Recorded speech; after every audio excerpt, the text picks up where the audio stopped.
Hello and welcome everyone to Novice DMing, where we're a bunch of ordinary people telling very extraordinary stories with some tabletop role-playing games today with Vampire the Masquerade. Welcome everybody, and welcome to our wonderful, ordinary, amazing people. Yes. I'm your Dungeon Master, Liam McKinnon. We have Sami, Kordell, and Monika here to be able to play our fellow kindred in our Edmonton vampire world, which is great. Announcements. Honestly, I don't have too many for this week. The week that this is going to be coming out is going to be maybe this one, maybe later. I got getting up onto all the recording stuff. But upcoming, I have a performance that's going to be happening with Weird Al Karaoke. That is a group of people who basically have not us singing Weird Al songs, but it's like we make our own parody songs and we perform them like Weird Al Yankovic. So that's what we do. It's not. I'm not going to go up and just start singing "Eat It," but I'm very excited about. That is going to be happening on the third Thursday of the month of April, which I'm very excited about. And then also, oh my gosh, we have. Why is it immediately? I just realized I was going to say, I have an audition, but I was just like, that you guys aren't going to come to the audition. Don't be there. The one thing that is exciting is that we are going to be starting up a brand new Dungeons & Dragons actual play that's going to be coming up for the Tomb of Annihilation. This is a campaign that I've been running now for about 3 years now. It's been 3 years since I started studying this whole campaign and getting things organized, and I'm very excited because the players that are part of it, they want to have this thing be recorded. So apparently they want me to be seen killing them on camera. I think that's what they want. I think they want witnesses to this. Evidence. Yeah, they want evidence. They want to make sure that people know all the things that are awful about the campaign and all the awful things that I can do. And I'm very excited about it. So yeah, that's going to be coming out, I think, right after this video comes out as well. So I hope you guys are excited for it as much as excited as I am. Yeah, that's really it. So I don't have anything else to share. Does anybody have any fun things to share? Oh, probably not fun things. Just another reminder, it is coming up to the beginning of April, so it'll be the end of April pretty soon. Please do your taxes. Yeah, do your taxes. Yes. That's right, we did the announcement last year to do taxes. No, I did it last time too. Yeah, that's what I mean. Yeah. Yeah. Oh, and you did it last session. Yeah. Mm-hmm. Do your taxes. Do them. Do them. Yeah. It's also after Easter, so happy Easter. Do your taxes. Mm-hmm. Fantastic. Beautiful. Anybody else? Yeah. Does anybody else have anything?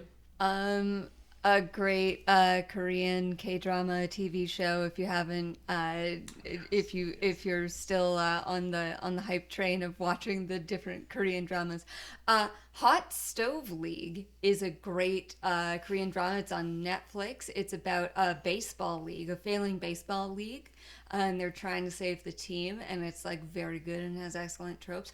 Also, if you've never seen Extraordinary Attorney Woo. That's another one. It's on Netflix. It's very good and fun. I watched them with my boyfriend.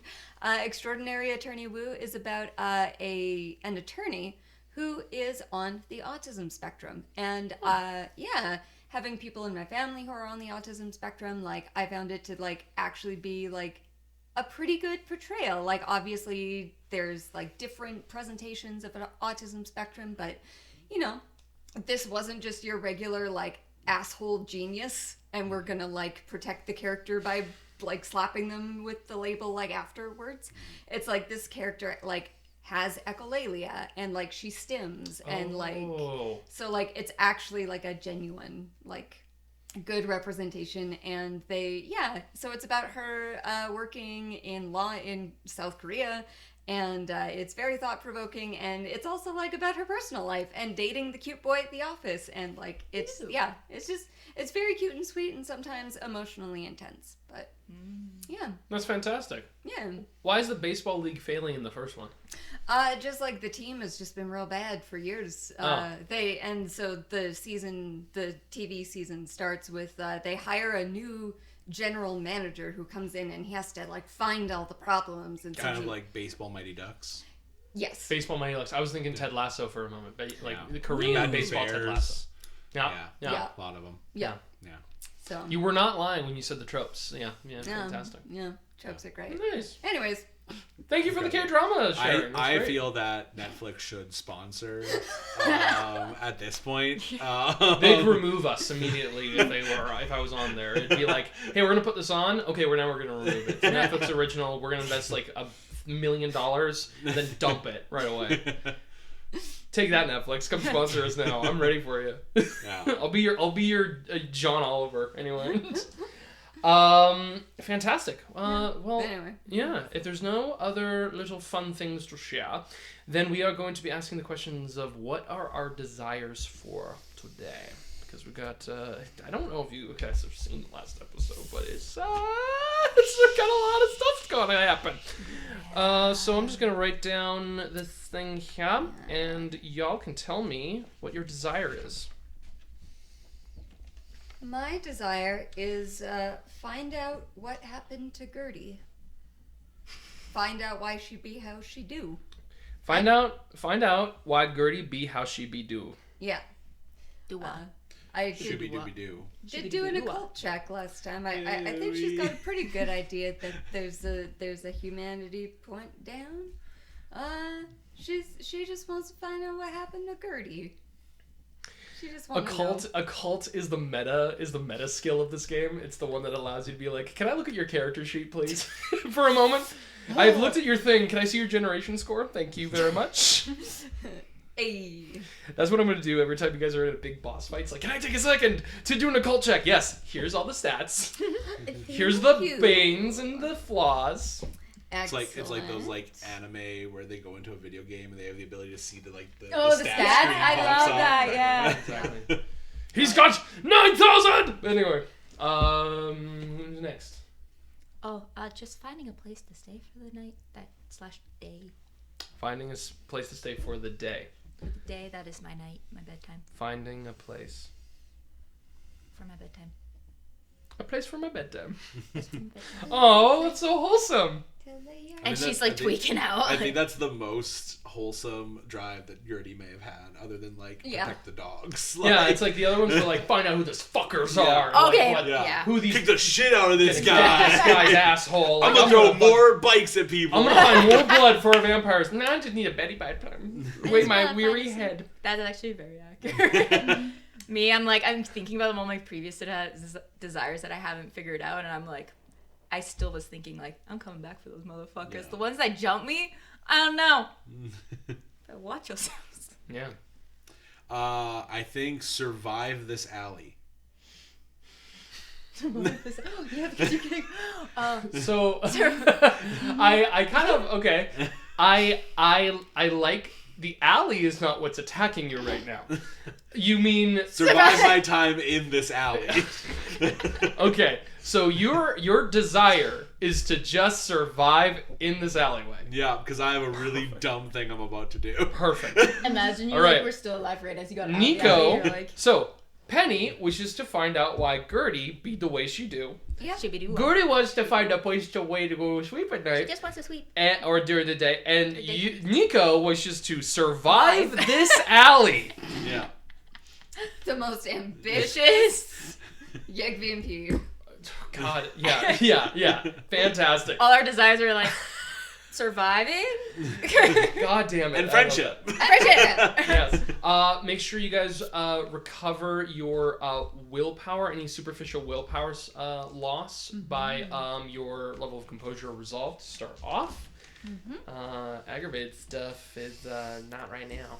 Still aggravated. Yeah, Look at you can that. survive it or lose it if you get your drives and if you work towards your ambition. Work it, girl.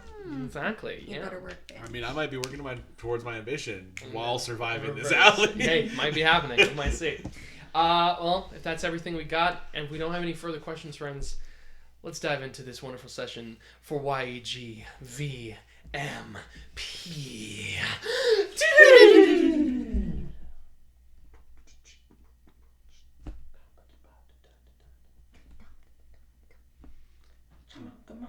Come on, Java.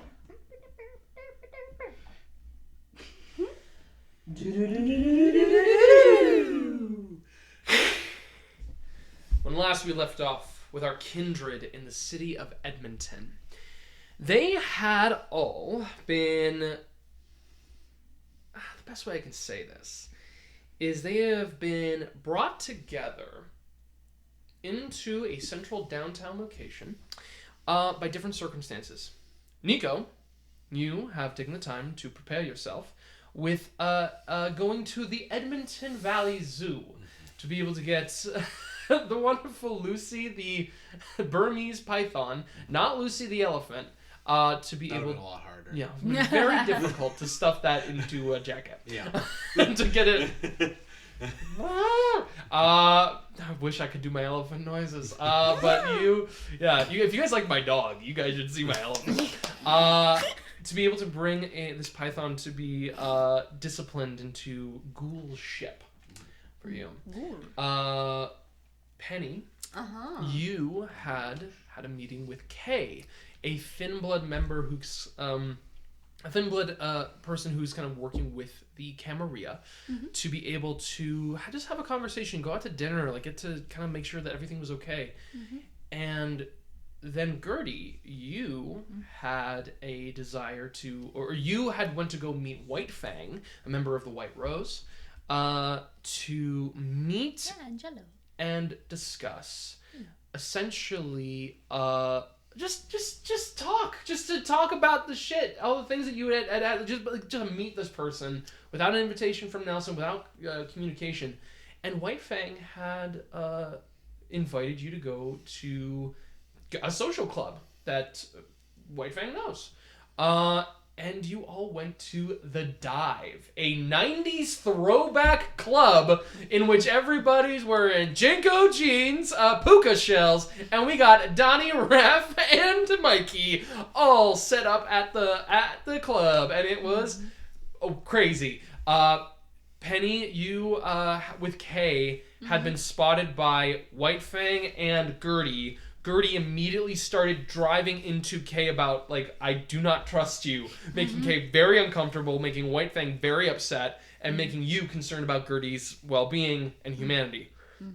In that process, you tried having a private conversation. It did not go well, to the point where Gertie got in a fight with the bouncer at the bar because they were breaking the rules of no chill, or like, you gotta have some chill, respect the chill, and you did not respect the chill, to the point where you had to go outside. You were ejected from this bar. Never made it up before.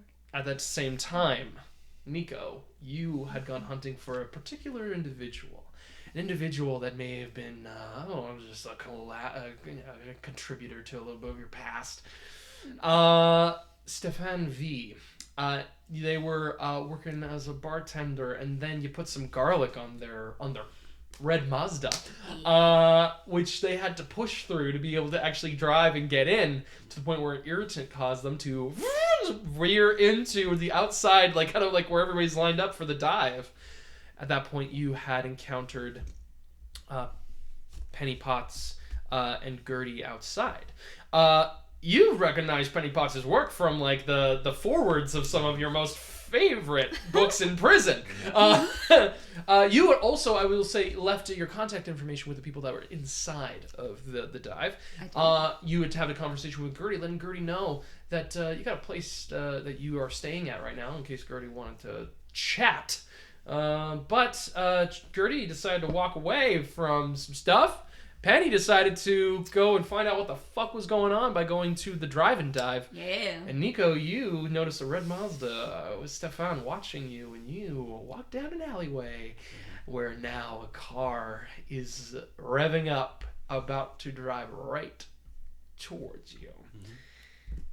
But before all of that, before we focus on all of that, let us go right now to the Icon. Wonderful place in which Penny stays. Well, not just Penny. There is a particular individual that is at the Icon right now. A person by the name of Richard Romulus. A Inquisitioner. Member of the Second Inquisition, which is, for those of you who don't know, an organization that is dedicated to the eradication of kindred kind. Richard is staying right now at their, just getting comfortable now within their current suite. This kind of work brings a lot of certain luxuries to people who have dedicated their life in service to this kind of cause. And Richard, in getting set up here, has a wardrobe of sorts. Not a lot of clothes. Distinct enough where there can be color shifts and changes to the point where nobody could be able to recognize Richard easily by saying, that's the same guy that we saw here last night. A little bit of customization, reversible jackets, suit jackets, and then also dark color clothing. As Richard begins to get himself set properly with a few of the pieces that he's brought himself, begins to go through a duffel bag of different boxes. Very interesting situation with an Inquisitioner. None of these boxes contain what we would be considering as weapons of mass destruction and eradication. There really isn't much in here that could be seen as overly dangerous to many people. Inside, there are some religious symbols inside of these boxes. There is a star with a like a crescent moon with a star in between it. Markers of the religion of Islam. Also the symbols of Hinduism. An om. There is a swastika, which is a left-facing swastika, part of the actual Hindu religion, and then a Sri Yantra, which is a chakra triangular pendant as well as a sign of a Christianity cross. Other religious symbols are adorned in here, different bits of light accoutrement. You know, there's a grocery bag to the side with garlic, water that's in a special container, but nothing really that anyone could be like, oh, this is a killer. This is a hunter. This is a person who has taken the lives of how many vampires we don't know. Richard sits down on his bed for a moment, cracks his neck, cracks his fingers. His hands are rough with signs of arthritis, veins coming through in his hairy, rough arms. As he sits, he cleans his hair for himself. He puts himself together for a moment. He goes into the bathroom, begins to shave and clean himself off of any loose hair that could be grabbed, that could be pulled off of him, or could simply fall off. He trims himself down, still keeping a little bit of his cut that he naturally has with his hair, and he begins to go to another bag. Small bag with flashlights. And with these flashlights, they're not just standard flashlights though, they're like specialty ones. They have some kind of like effect on it, a strobe effect. And as he begins to go towards it, he flashes the bulbs after turning the lights off. And in the darkness, he presses a light. And flashing is a purplish violet white light that begins to shoot out across a table. 1, 2, 3, 4, 5, 6. Fastens them to his belt, begins to look through his wardrobe pieces, because while he has a lot of things that make him dressed up normally, he gets another one where he gets a reflective vest, work boots, some knee pads, and also just kind of casual blue wear with a special image on it that could be viewed as a worker's badge at the Edmonton International Airport. And from there, Nico, I need you to tell me what it is you are going to do to prep yourself up as this car, this red Mazda, revving up with the lights turned off and now turning on, rushes you. I think he's going to...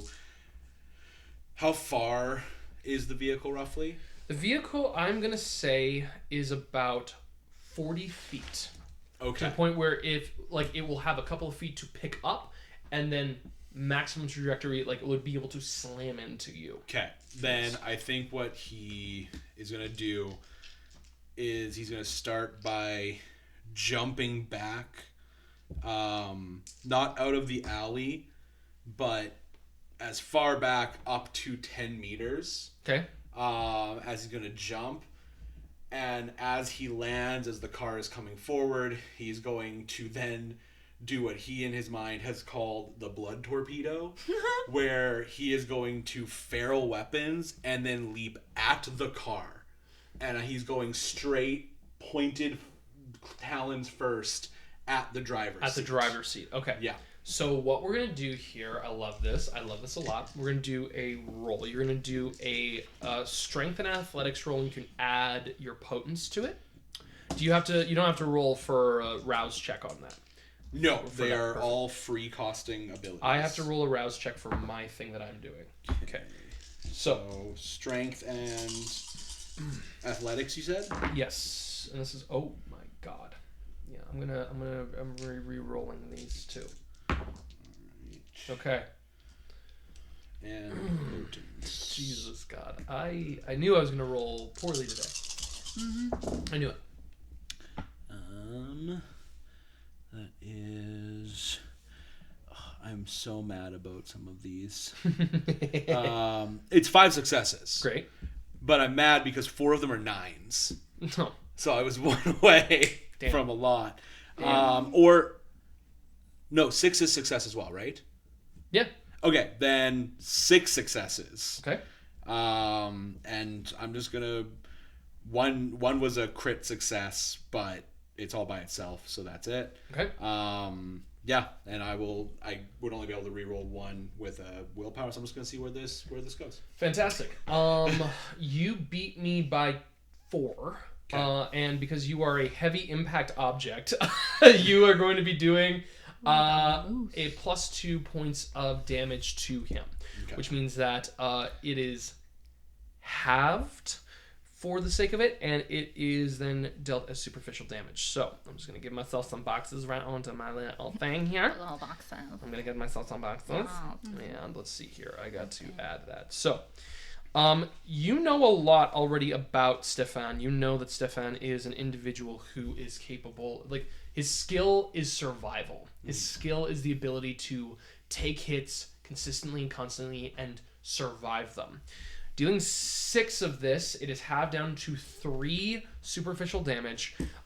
You know what? Go ahead and give me a intelligence occult check, just with this as well, because this is going to inform the next action of things going on. That is only going to be 2 successes. Okay, I'm going to say for the sake of it, there's something that you know that at the trajectory you are going through, you would lift the torso off of a human, and as jettisons, you would be able to carry them out to the other side of this.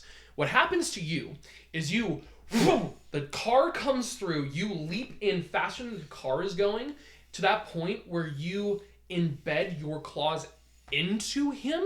He does not move. He stays stationary to the point where you cannot fully get yourself, like, your body is not in a good position on him. You are hanging outside of the car with your talons into him, but you feel like feel your hands compress his chest. Okay. So as you press in on him, you can feel that the car is about to go into the road and you cannot see. What's going to happen now is you are going to make a dex brawl check, because you have to be able to nimbly move yourself into the car to be able to fight him, as opposed to relying fully on your body. All right. He is going to be using a... Let's see. Is it going to be the same roll or no? I don't think so. He's going to be doing a brawl check as well. Now I have a question. Yes. This would be brawling against Kindred, correct? Yes, it is. And okay, he and you are both specially in this. So he failed. So he failed. I'm just going to say it. He failed his hunger dice twice. I rolled 2 crit failures. Damn. So his hunger goes from 2 to 4 in an instant. Hey. He is going to be rolling. Yeah, I'm gonna give him those things. Okay. Damn. Oh, Jesus Christ. Okay. Am I gonna re-roll any of these? I literally can't. What'd you roll? 8 successes. I rolled 5 successes with messy crits. He still fails. I had a crit. Okay, you had a crit. Like 2 crits together to so go in there. Off the success of this, what happens? The car begins to rush to the point of you are going down an alleyway, passing a church right outside, like in the city of Edmonton. He gets in the seat. I'm gonna make 2 checks here, luck checks. Okay, success and success. The car has not impacted a building right now. It is not. You are going down the road of Edmonton, downtown, which we both know is going to be going downhill very soon. But at this moment, he's still in control of the car. After compressing his chest, you feel your body like slip through the roof, like you just like kind of skirt through. And as you get into the passenger seat, you like Wolverine start clawing into him. As you are, you're seeing his like blood spray across. And you are watching as Stefan, who is not known for keeping it together very well, is now bleeding all throughout his car. The interior looks like the exterior, and you watch as his eyes go, ah! And as he screams at you, trying to keep, like, he's got one hand on the wheel, another hand, like, moving your hand to, like it's like he's moving it so you can miss all the vital organs of him. You have dealt to him, because you've got your feral weapons out. That is... those are... Remind me, they classify as light piercing, or...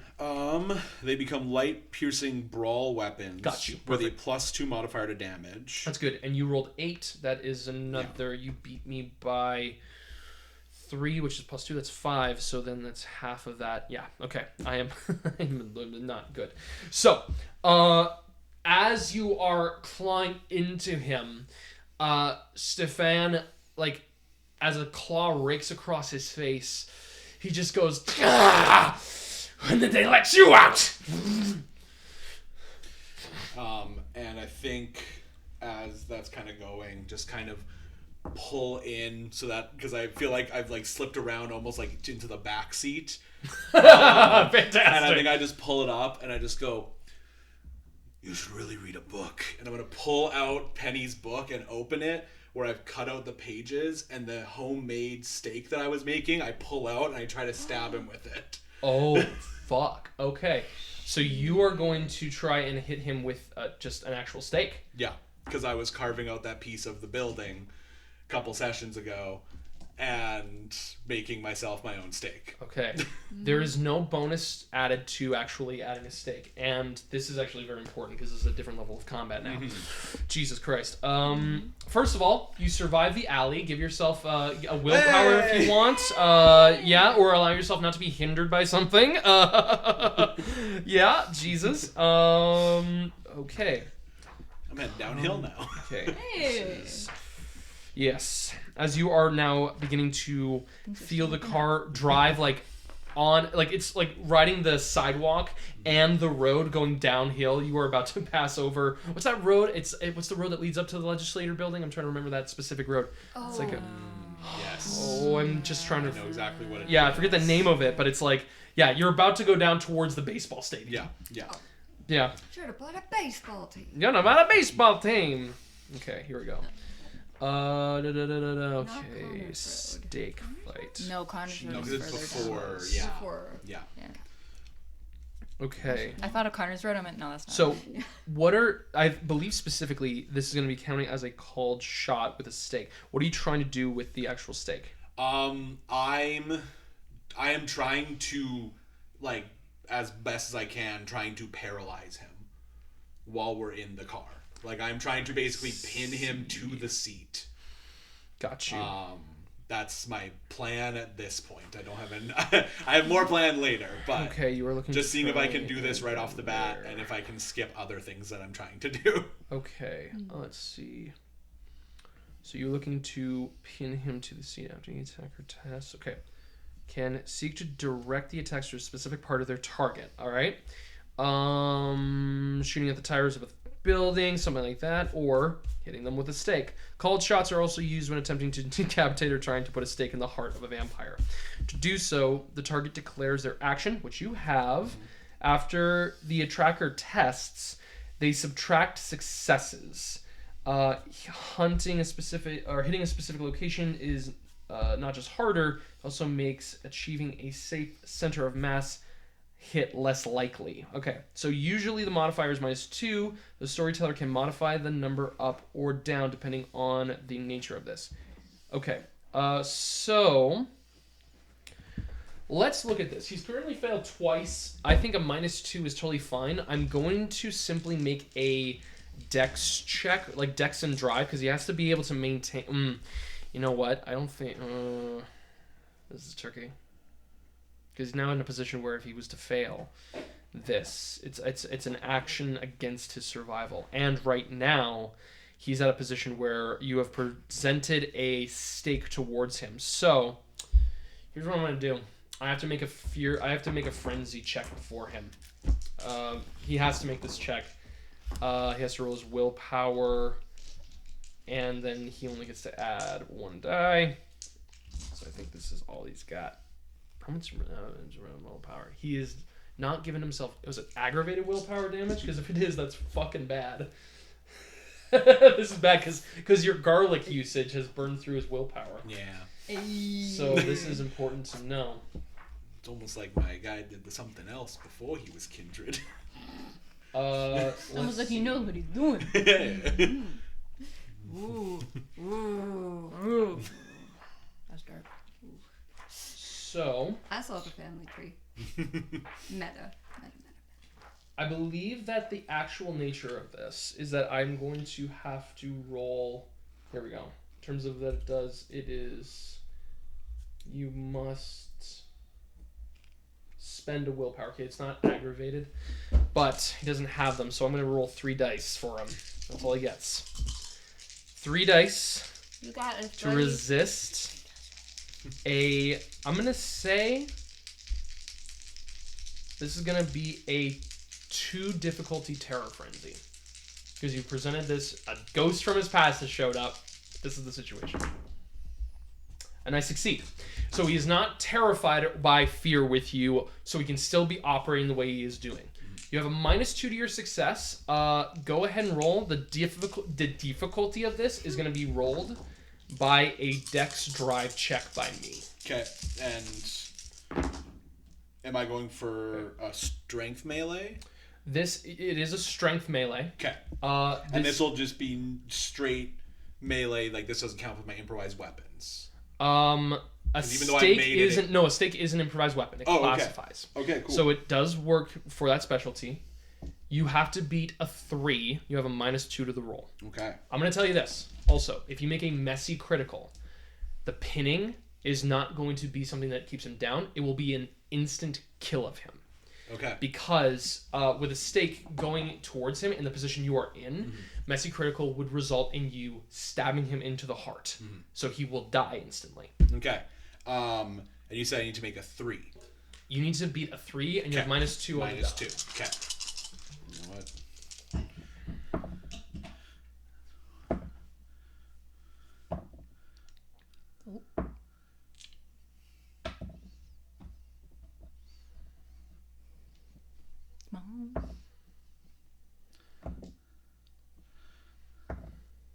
Okay, I'm going to use a willpower. Okay. How many you got? Successes? Yeah. Right now I have 3. You have 3. Okay. Yeah.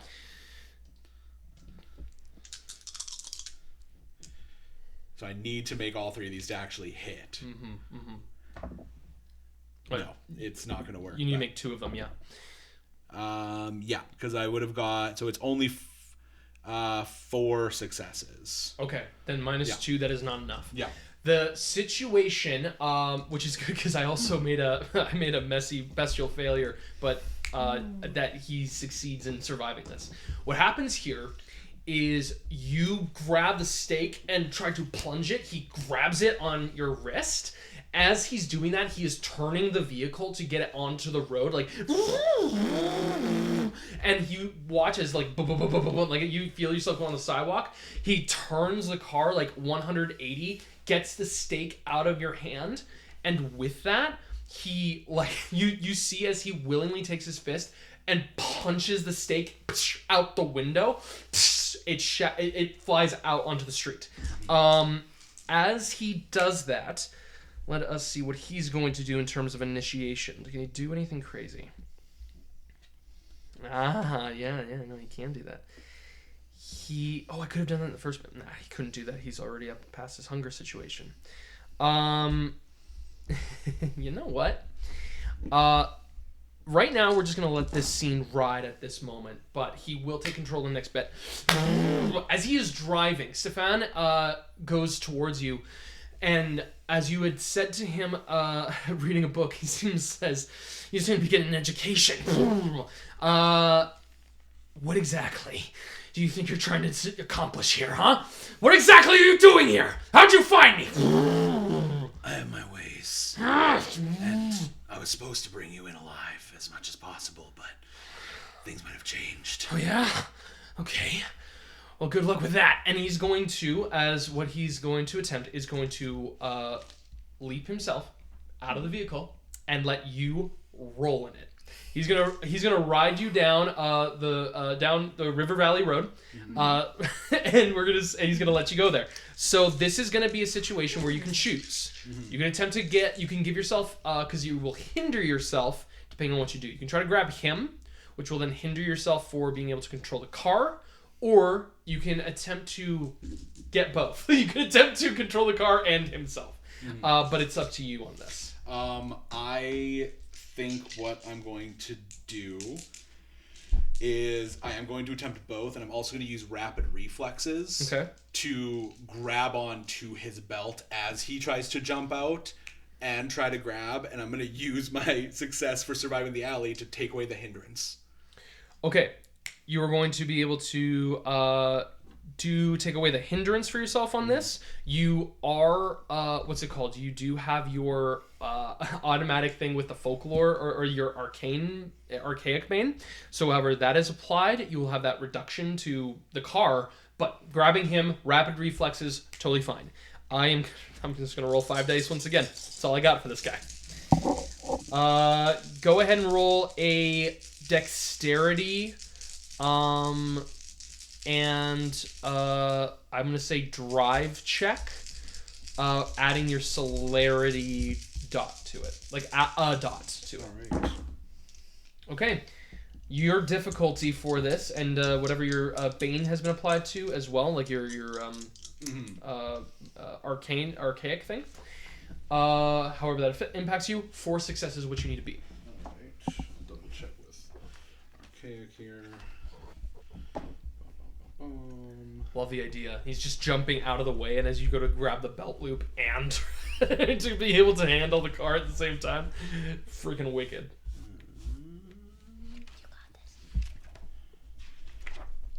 Now I can describe as he's driving around the road. He passes by the baseball stadium. Go Riverhawks! And as he begins to go, there is the moment in which it's like that awful turn-off merge point where there's one late-night driver, and it's just like, hey, what's going on? Watch it! It's about to jump out the window, getting into a tree at that point. So, Covered in blood. I need a question for this. Yes. Because it does say you can penalize dice pools with modern technology. He is not used to cars, but he has been in a car before. Sure. And so just using the steering wheel, because he's not trying to use the brake or anything. Mm-hmm. And it says that I can't use cell phones and computers. Mm-hmm. And that it's at 0. But so it would depend on if you have a specific thing that you want to take away from the dice pool. Yes. No, So the specific. Yeah, number. the operation of this is like the actual ability to control the vehicle. Yeah. So it's like you are grabbing the steel wheel and having that, but then it's the ability of actually controlling the vehicle and the car when you grab him. So yes, you are impacted negatively by the dice pool. Okay. However much it says, does it say based on your bane? It says it says the storyteller. What is your bane, if that's the case? My bane is cursed courtesy. Yeah, but what is your bane severity? Oh, bane severity. 3. 3. I will say, in order to do this fully successfully, I will say there's going to be a -3 penalty on this. Okay. But that is if you can roll your dice and you can make the determination if you're going to try to control the car or control him. Okay. That is going to be the situation in which you have. Okay. Because I think even without the knowing that, then you can blood surge to be able to give yourself more dice. Yeah. Because blood surge 3, so that would add 3 more. That would add 3 dice. Yeah. Because I'm trying to think. You just have to make a rouse check, basically. Yeah, I think I'll do that. I think I'll do a rouse check. That is a success. Great. Your cover does not go up. So I will be able... Okay, that is...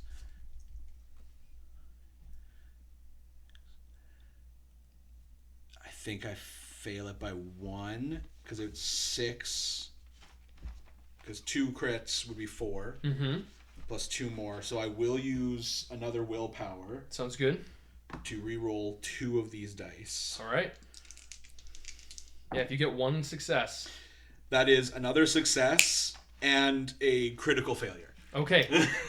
But you just succeed. I just succeed. You just meet it. So as you go up onto the car, you grab onto his belt loop, grab the steering wheel to the point where you are correct. The gas has been let go, like it's going to be drifting, but you got a little bit of power in this moment to be like, I got something. You turn the car to the point where it he's trying to jump in the tree, so you let him have his wish. Yeah. Like you hit his head on the trees as it goes over, extending him, and then you pull him inside.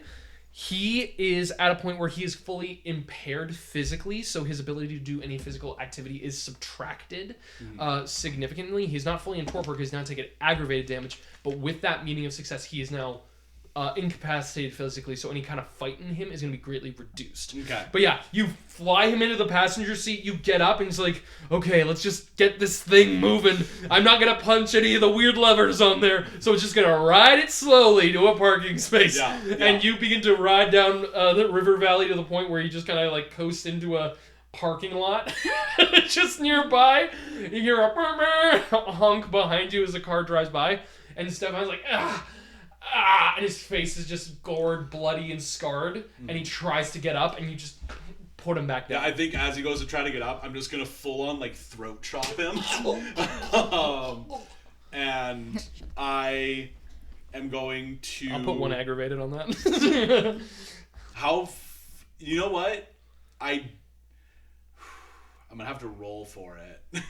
Oh, yeah? Because I do have that bad flip phone that I have used to call Richard. I am going to attempt this first, and then if not, I have another plan. I'm going to attempt to try and contact Kilgade. Kilgade? Okay. And so I'm gonna kind of hold him down and pull it out and be like, maybe I'm going to attempt. Resolve a tech check. Alright. You're looking intently as your bloody hand is just currently... That is 1 success. Got you. Thank God Kilgade put it as a number in the phone. Boop! You don't have to press any more than 1 button. You're picked up. I've got Stefan. We're in I think it's a river valley. I can't drive a car. So What should I do? Do you want to come pick him up? Do you want me to kill him?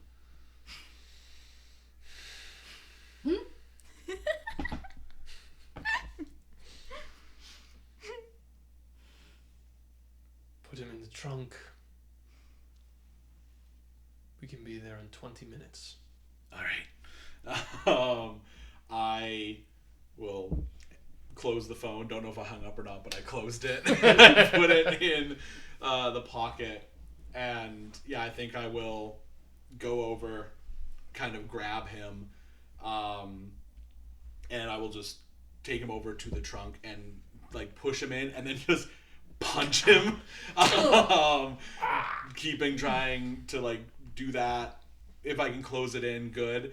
And then I'm just going to like look around and push the car slightly more into the parking lot. You have not put it in neutral. Yeah. You haven't put the brake on. It's just there. You set it and it kind of rolls and you're like, I'm going to just hold it. Yeah, I think I will. I'll just like just lean. kind of lean on the trunk. And yeah, I'm just gonna like listen as much as I can to see if he tries to break out the other side at all, then I will act. But until then, I will just sit here and kind of look at myself and see that I have very little damage on me and just go, no, a lot better than I expected, actually. Someone else's blood. Yeah. But yeah, and so I'll wait there until Kilgada or his people show up. Sounds good. But yeah. You wait. Penny. Yes. You are driven by one of the Camarilla drivers. Oh no, you contact an Uber directly. Correct? Remind me. I was very vague. I just say I call someone to drive me. I'll leave it up to the storyteller. Did she call an Uber or did she call a Camarilla? You're gonna leave it up to me? You're Yeah. gonna leave it up to me? Ooh. Yeah. Okay. Yeah. You got a humanity of 9, right? Yep. Sure Okay. do. I'm gonna roll 3 dice. All right. 0 successes, you get a driver. Cool. 1 success, you got an Uber. 2 or 3, and we have fun. Okay. Shit. That's a cocked die.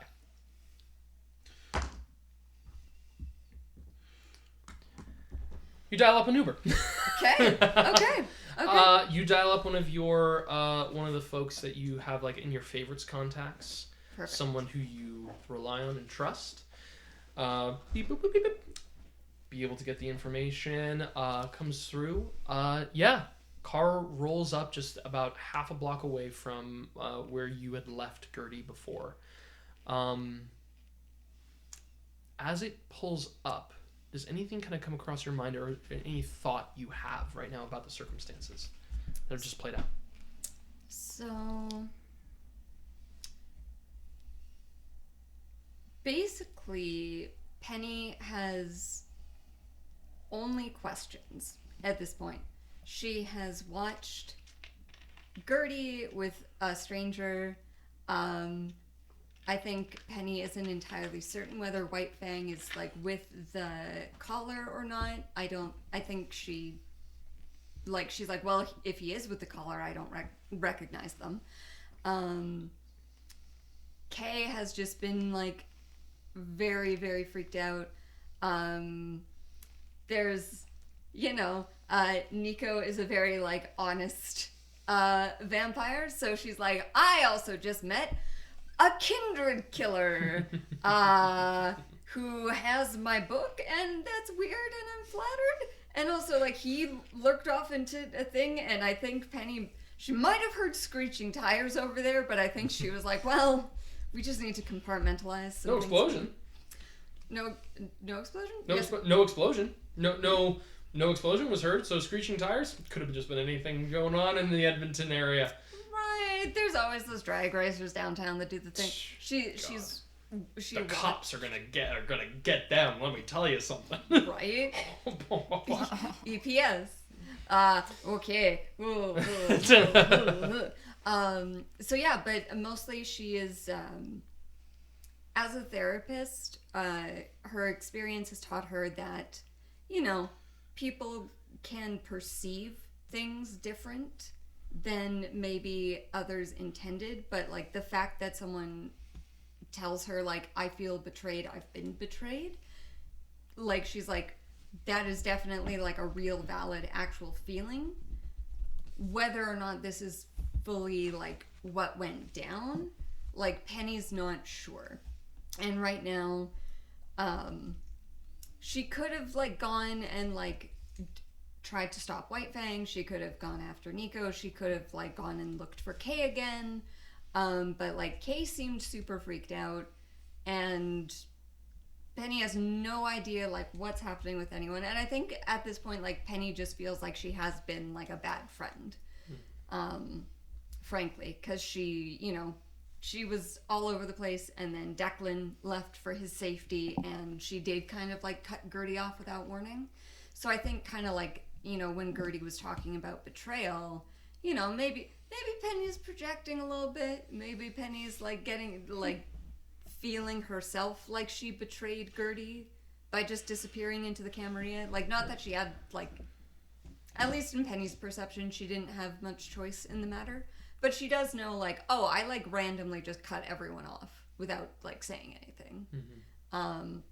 So your Uber begins to pull up at this point. Yeah, so I think that's Penny's headspace, and she's kind of like maybe compensating. Okay. But yeah, also just like worried about Gertie. Yeah, so she gets in the Uber. They'll already have the address for the drive and dive. And I think she just like says hello, makes polite small talk. Yeah, just how's the night been for you? Yes. Yeah, like shift over soon, or like have you been doing the day, or like are you still doing the nights? Like, this has been good. Yeah, just started about 4 hours ago, so you know, just been gonna be a busy night. So just starting it up, going to be probably working till 3, and yeah. Well, you know, it sounds rough, but you know, I appreciate you doing what you do. Thank you. I appreciate you. Thank you so very much. What do you do? I'm a therapist. Oh. And you're driven out from downtown to the drive and dive area. It's about like a 30-minute drive with you know, late night November. There's a little bit of snow beginning to build up. It looks like it's going to actually be a pretty big snowstorm that's going to come in. And come to the drive and dive. And presently, as the snow is falling, the activity in the bar is pretty big. You notice that there's like currently the chop shop is closed, but there's people that are there. You see that there's like King Corso is being brought inside to the main clubhouse area. I think there's a German Shepherd. Is Jill correct? Jill is currently outside, like kind of barking at people, but also has a big old bowl of stuff. Yeah, you got that right. Yeah. Thank you. You're dropped off. Do you leave a tip? Oh yeah. Fantastic. Yeah. You tip your Uber drivers, friends. You begin to go off to the interior, I believe, of the bar space. Okay. Yeah. Do you need this? Yeah. Thank you. Just for a couple of the staff. I appreciate you. Smart. You come in and I don't need that. I don't need to read all of that stuff. Thank you though. Yeah, cue card's great. Reading the It's a good thing you made that for full me. breakdown. Yeah, I have my own. So I'm good. But you begin to walk in and you see a couple of people that are in here before. You remember Effie from the last time you came in before. Okay. And I don't know if you've met Bianca yet, but currently Bianca's on staff. Okay. But yeah, it's a smaller crew that's coming through. It looks like roads, like I think it's gonna probably pick up a little bit. But one staff member, you see the 40-year-old Dee Dee begins to come in. She's getting herself ready for when the pickup's gonna come up after the roads begin to get really snowed in. But as you begin to enter, you take in the space, and as you do, you hear sound of like a glass being poured. Okay. Can do better than that. Sorry. Give me a second. Yeah, the other one is like, whoa! I was like, what the fuck? And you begin to hear glass being poured off onto the bar. Nice. Yeah, I think Penny is just going to go walk up to the bar and take a seat and, sort of wait for whoever approaches her first to approach. Fantastic. You sit by the bar and you notice the instant that you begin to come towards, Andre has poured a glass of wine for you. It looks like the box wine was one option that they had, but it looks like they've actually gotten a bottle of red and a bottle of white blend. Not as it's just blended red, blended white, but presents it over to you as if almost like anticipating like what you were gonna order for yourself. I see memories are very acute here at the Drive and Dive. We don't get a lot of people that come in and request wine as their only drink for themselves, so I can recognize you from that, and also your outfit. Oh, yeah. This whole thing doesn't stick out at all in the bar. What can I do for you tonight? Can I get you any like a food listing or anything? Like what interests you? Oh, well, I was actually wondering if I might be able to speak to Patty. I'm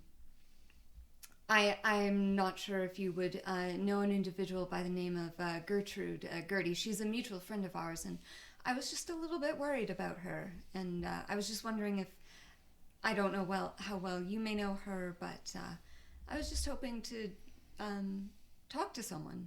You gotta make a charisma persuasion check right now. Woo! Right now. Okay. Also, unrelated to that, but I did check. She also could be eating raw or very rare meats. Yes, at this point, exactly. without having to do your blush knife. Yeah. Nice. That is 3 successes. 3 successes. Okay. 3 successes. See, Andre looks over at you, says, I'm gonna have to talk to Gayleen about that. She's a manager here. She talks a little bit more with ownership. Give me a second. Of course. And Penny sits nicely, sips. He goes away for a moment, comes back. Gayleen comes out. She looks a little bit haggard, kind of like stressed out a little bit. Probably been chewed out a little bit in the last day. She looks at you. You know, think of like the manager tension when you walk in. Your manager's gotten chewed out by somebody, and you're like, okay, this is affecting all of us at work now. Gayleen comes and says, "Hello, you are looking to speak with Patty, the owner of this establishment." Yes, Patty, ideally, if she's available. I'm sorry, let me introduce myself. My name is Dr. Penny Potts. Hello. I'm a friend of Gertie's, and Gertie seems to be in a bit of a rough situation, and I was just wondering if, I might be able to talk to someone who knows her really well, and to see if I can understand sort of what she's been going through. Well, I will see if that is something that is possible. Give me a moment or Sure. two. If Patty herself isn't available, I don't know if you would know who else Gertie is close to, but just anyone who might know her well. Okay. So I love to have a picture in my mind that this happens and then someone else comes and they're like, so you want to talk about Gertie? Let me go see if I can do that for you. Let me see if I can get that. Yeah, Marco comes in and says like, one space above every time. every spot Like above. being on like the IT phone or whatever, it'd be like, you got a problem? Let me fix it. Penny doesn't know Dole, but Sami Meta knows Dole, so I'm like, maybe I'll get to talk to him.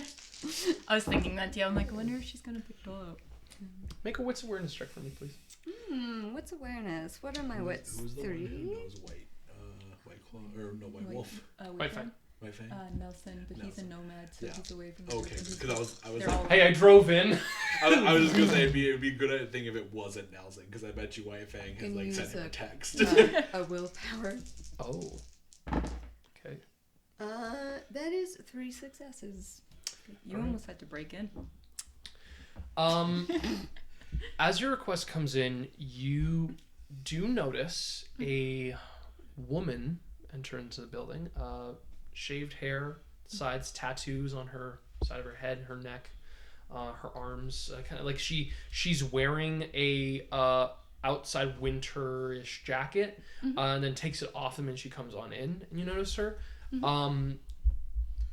Not subtly hiding a boot knife, but keeps it on the outside edge and just kind of occupies and sits at a booth with you in sight. Okay, cool. You notice then walking through about a... You know what? Talked a little bit about Patty. I would love for you, Monika, to describe to me what you think Patty looks like. Shit, did we not do that? I want you to describe what you think she looks like in this current state. Oh. After you leaving today, and after all the situations, so you can describe her regular features, but I want you to tell me about like how she might be. 3 cigarettes. 2 in her behind nose. her ears. Yes, you just... Oh god, I'm gonna have to justify that shit. Looks like a Looney Tunes, like a 1950s Looney Tune character. Cigar. So her face looks still gaunt like it was before, but she looks like, you know when somebody is on edge because they've been trying to keep composed for everyone else, but they're very like, they are like very, like I said, on edge. So like whenever you talk to them, if you say something wrong, they kind of snap a little bit, but then they excuse themselves and they bring themselves back kind of deal, because they're just so stressed that they're like that kind of deal.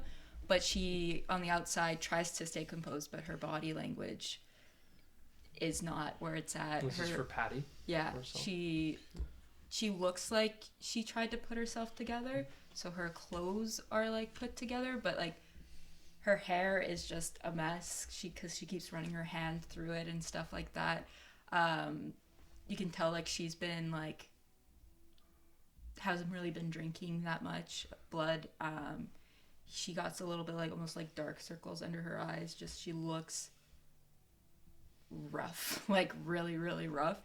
And she also looks like she does not want to be talking to anybody right now. Like she was alone and she wanted to stay alone, you know?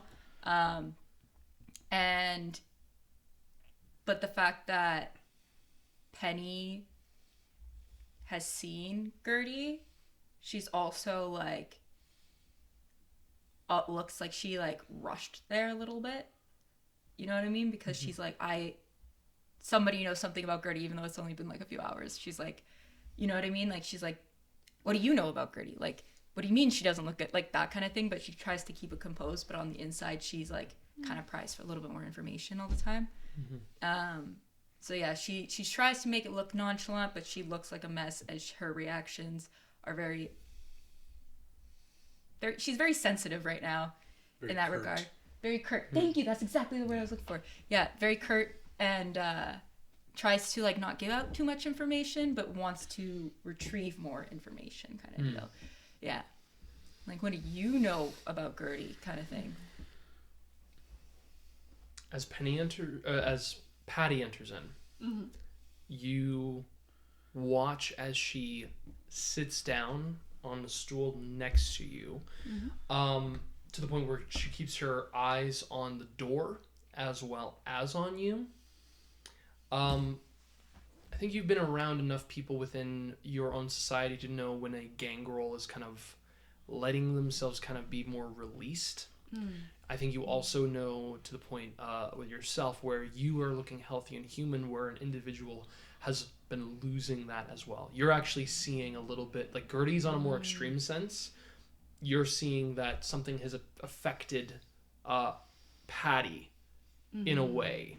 Or at least I believe this is the first time you've ever met her. Yes. So you are not like aware of her natural kind of presence, No. but you are aware that something in this place is like affecting these kindred. Mm-hmm. And you see that as she sits down next to you. Hi, Patty? And I take it you're the doctor. Yes, Dr. Penelope Potts is the name that I go by in this century. So I'm talking to like I'm assuming from century, you're old. I'm sorry, that was a very ham-fisted attempt at transparency. No, it's fine. No, I'm just wanting to make sure I'm getting a full scope of who I'm here with. Like, you don't look like, I should say, you actually do look like a potential elder individual, so. Yes, I think because Penny wants to build trust, she says, yes, I am from the ancillary generation, so I've been around quite a while.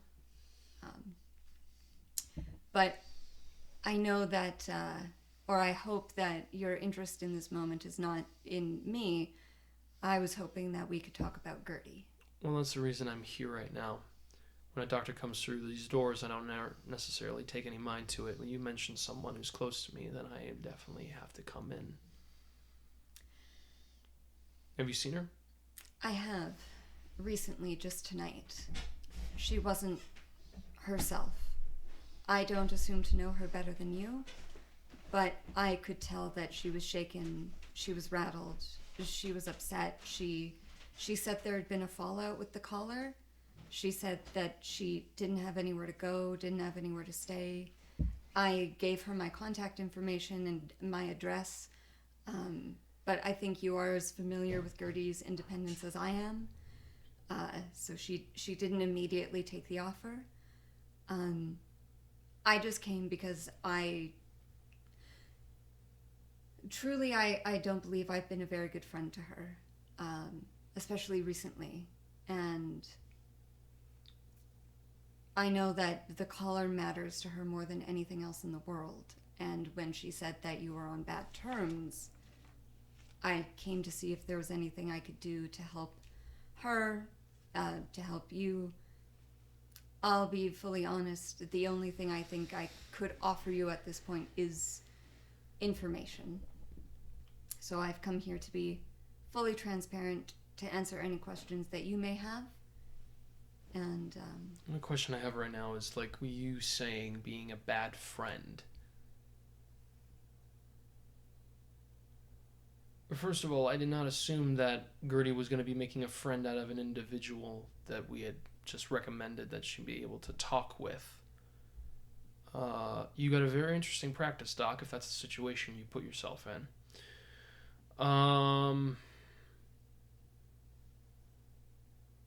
Did she say something to you that would make you feel that way? she mentioned feeling betrayed. By you? Not by me, by the caller. But you took on this feeling. Yes. After Declan and I accompanied Gertie to Elysium, I was in a bad place, hunger-wise. I have since begun working with the Camarilla, as I could not... I was posing a risk to myself. Hold on a second. Hold on. You're now working within the Camarilla? Not specifically by choice. Whether or not it's by choice or not, you are within that sect. Yes. Okay. They don't know that I'm here. I have no intention of telling them that I've come. The only... Well, you don't know that they know you're here. Like, that's the thing. They Yeah. probably know that you are somewhere. How did you get here? An Uber. Okay. So, that's great. Make sure you make a couple of other stops that seem close to this on your way back. I don't know how many people like you come out to trucker bars on a regular. Maybe, I don't know, find some like convenience stores. Go to a leather shop, something. Late night clothing store. Go to a rave bar tonight. You know. I can do that.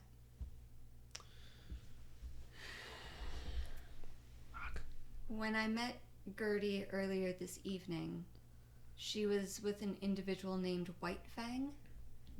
I've never met this individual, but it seemed like they were...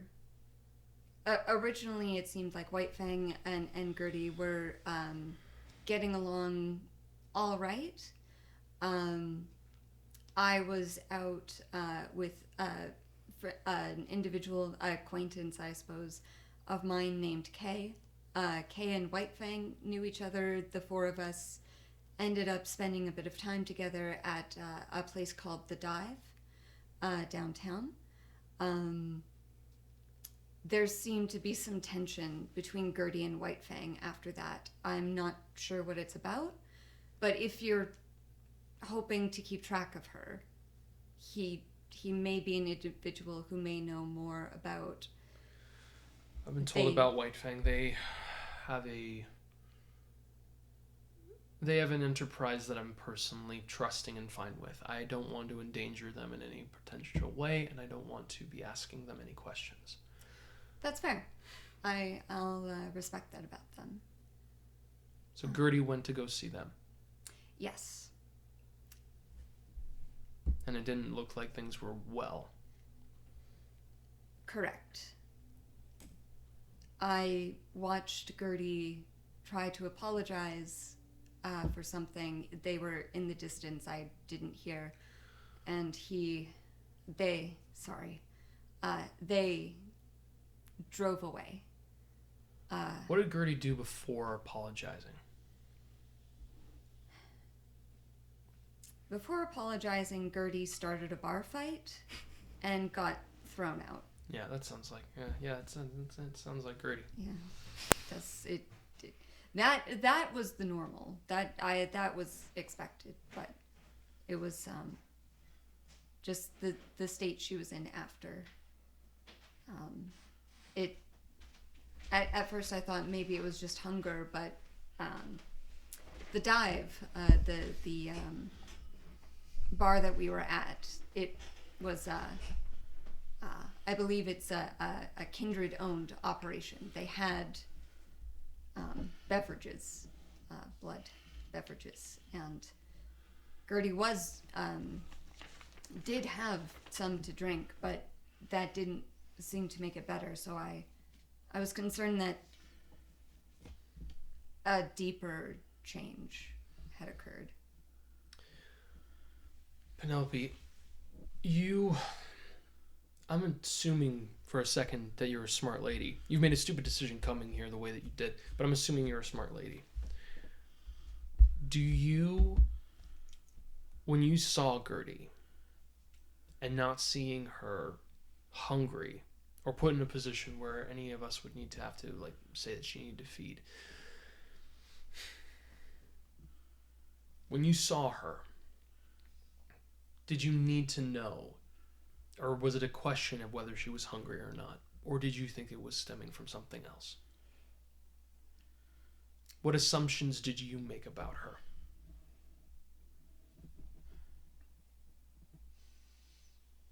That she was in distress. That's how it appeared to me. You say you're feeling like a bad friend. I'm feeling like a pretty bad dead mother right now. And I've been feeling it for a bit.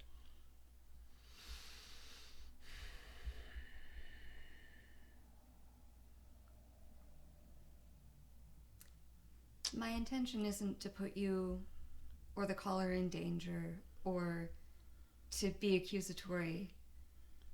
I think one of the other things we both know about Gertie, aside from her passion... As you were talking, Andre drops off a drink for Patty. She moves it over to you, and she says, "Do you want this?" It looks like it's just like hard whiskey. Like 3 ounces of hard whiskey. I'll finish my wine, and then I'll see, and then if you don't... I can't keep it down. I'm sorry.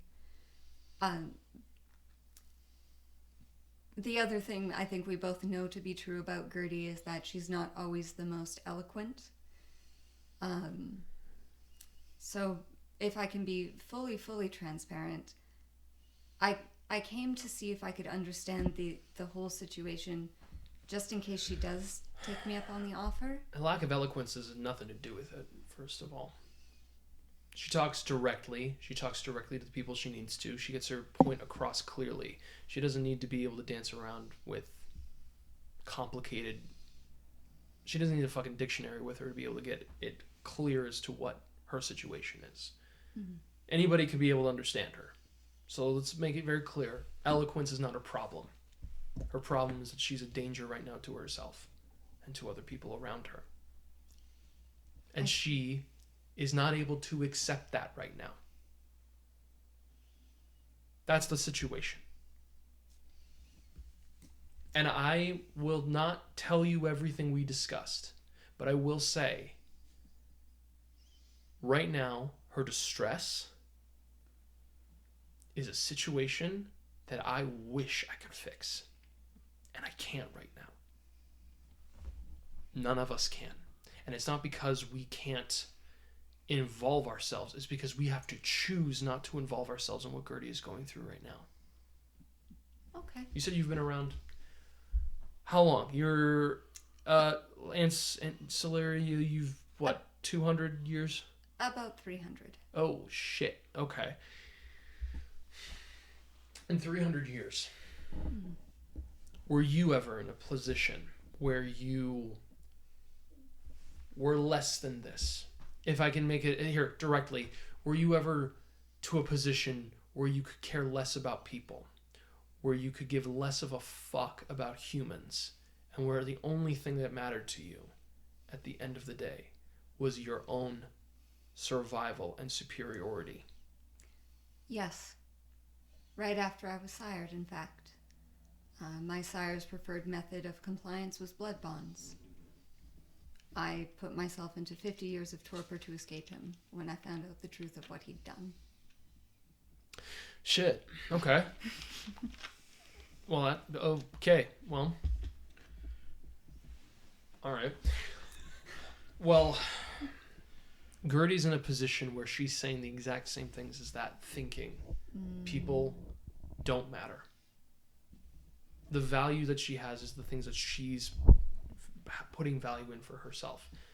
Her beliefs, the values and the lives that she values most, are above everything else at this point. I think I understand. She cares about us still. But the way that she's approaching it is not synergistically. She doesn't care about everything, at least as far as I can tell. And she's blocking off a lot of important shit that we're doing. Things that are complicated to understand, and I want to try to explain it, but she's at a point where it's like, why would you lie to me about this? That feeling about betrayal. There is no communication. But why am I talking about the actual... Why am I sharing... Listen, that... Gertie's in a position... I'm not getting charged for this, am I? You came to see me. This isn't a house call. So the situation is this. Gertie feels betrayed about how we have gone about certain behaviors and some elements of our business. But the way that she's going about actually trying to resolve these things, it's not even an element where we can just talk and say, yes, we will do these things. We will do it. I can't do that without surrendering to the fact that every decision I've made up until this point has been fucked up and wrong. It hasn't. There's reasons we've had to do it. Gertie is not ready to have a conversation about these things. Mm-hmm. And I don't want to force her to have a conversation she doesn't want to have. She is currently in a position where I want her to be able to go out into the world. I want her to be able to have her freedom. I want her to be able to do these things.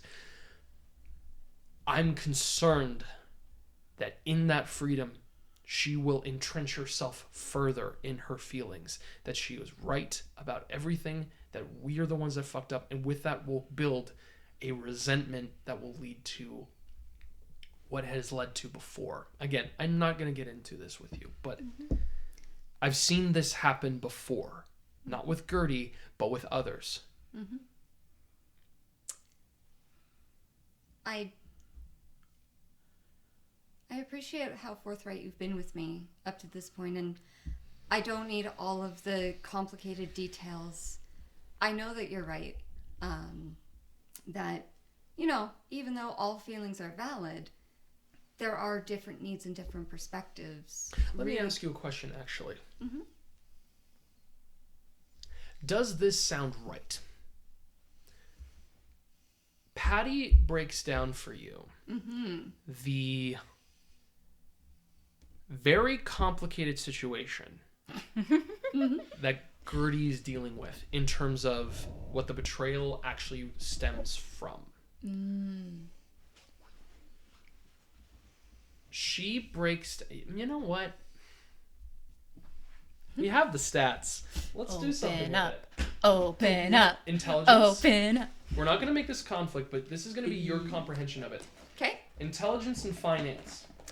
Ooh, gosh, 0 This finance. is why she's a good therapist. Because she goes and talks to your mom figure, and the mom figure immediately starts to be like, I'm not going to tell you the details, and immediately starts telling her the details. Also, it's not my fault. It's her not understanding what I'm saying. Intelligence, finance. Well, 2 mother. successes. 2 success? You want to leave it lying there? I only have 3. It's just You don't want to blood surge, I see. Okay, this isn't really important for you. Well, it's fine. I So, don't that's fine, really- it's I fine. mean, it's- She's a therapist, not a finance Yeah, person. she's not a finance bro. It's fine. She knows finance bros. She's She not knows one. finance bro. She knows some venture capitalists who could really get this done, but that's fine.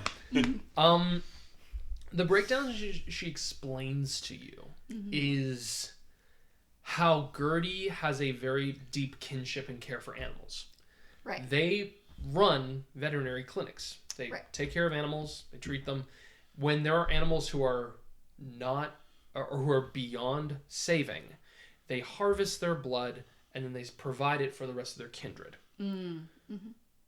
And that has been a point of contention because Gertie feels as if she's contributed to that. Right. Because there was a dog that she brought that contributed to that. You And other dogs. remember that dog. Yes. You remember how Gertie was in a situation that was investigating, trying to find the young boy Keith, and how Gertie had you didn't see the full experience of it, but this dog was wounded, coming to the aid of Gertie. So you know it was a situation where Gertie would you think that Gertie feels equally responsible because that dog was doing nothing a little while ago, and then Gertie called it over, and then it was in that position. Yeah. Compounding to this situation. Gotcha. While the breakdown of distribution misses you, you understand where at least Patty is stemming from. Yeah. There is a quantity, a need, and supply situation. Being able to feed, she herself is a gangrel. You know that Gertie is a gangrel, and you know that for gangrels who deal with animalism, the only way to be able to make those disciplines stronger is through the consumption of animal blood. Do you have any dots in animalism? 2. Okay. So you know that for Gertie to be able to effectively utilize and bring up the potency of those abilities, it requires her to consume animal blood. Okay. That's what allows that discipline to be in the body of the creature. It is a situation in which... So... I think that, you know what, I'm gonna also add you to make another check with this. You can choose to make it occult or insight, but it will be another intelligence check. Or a wits check. Because the other one is driven by your ability to comprehend. The other one is like, oh, like if you're having a conversation with somebody, something comes into your brain. So it's going to be wits and your choice of the other main attribute. Perfect. We are going to do a wits insight. Wits insight. Okay, that's 4 successes. 4 out of 6. Ain't bad. No, it's not. You have a feeling like that comes in your brain, and I don't know how you would let this manifest, but there's a thought that comes in your mind of you're trying to make it sound like you want your daughter or your child to be a good, strong soldier. Like you want to keep the rank strong. There's something of a void that you feel, and this is kind of a similar situation you had with Sebastian, where it was like the indoctrination you faced was to make you a strong vampire, to make you understand how you can master your beast to expand and grow more powerful. You sacrificed it. You gave that up so that you could be able to become more human. There's a situation where you kind of feel like Gertie was expressing herself and her most human upset frustration of betrayal. And didn't fucking care about the idea of being stronger and was setting more to this value, this ideology, this not even ideology, just this like heart thing of I do not hurt animals and you have made me contribute to this. Like almost like fuck the idea of being a warrior or a soldier or a kindred. I don't want animals to be hurt by my hand, and I want us to stop doing this because why should it matter if we're weaker? Like, isn't that, like, the point is for us to live, not to fight and to feel like we have to fight. Why the fuck are we doing this? It's not, you know, in 300 years, why is the mentality of sires that we need to survive and be as strong as we possibly can be? Exactly. So that thought comes in your mind. Cool. Yeah, I think it manifests for Penny very similarly to that. Like, she understands like human family dynamics of like, oh, sometimes you get families that like value like super academics, or some families value like athletics. Some families like value specific religious beliefs. And so like, I think that's how she sort of understands it. It's like, you know, you grow up on an Alberta beef farm and then you tell your parents you're a vegetarian and they're just like, our child, where did we go wrong? What did we do? What? And it's just like, I think like, as far as Penny is like understanding, like, I think she really understands Gertie and like the feeling of betrayal. And what Penny really wanted to determine was like, oh, did someone like sell Gertie out to the Camarilla? Like, did someone like try to kill her in her sleep? Like, or was it like a clash of values? Like, that was one of the big things Penny wanted to determine of like, was it like a betrayal, or was it like a values-based misunderstanding betrayal? It's definitely like, oh, that's still bad. That's still like it's the latter much more so, yeah. Yeah. It's it is definitely like, oh, this wasn't just like it wasn't just red, blue. Like, it wasn't that.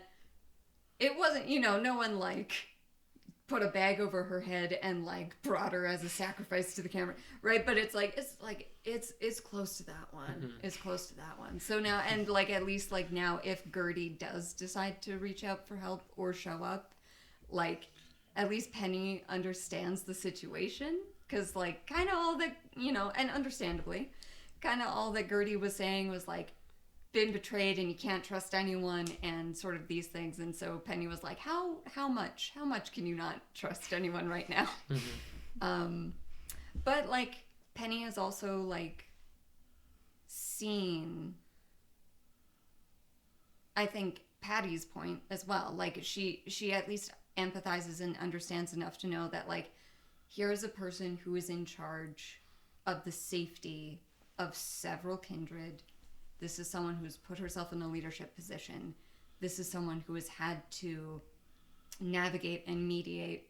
And, you know, sometimes in families, especially when it's families with, like, lots of kids, or, you know, families that are, like, single-parent homes especially, like, for all that you as a parent would want to be able to show up and like give everything to every child the way they need it and want it, sometimes like it's just not possible.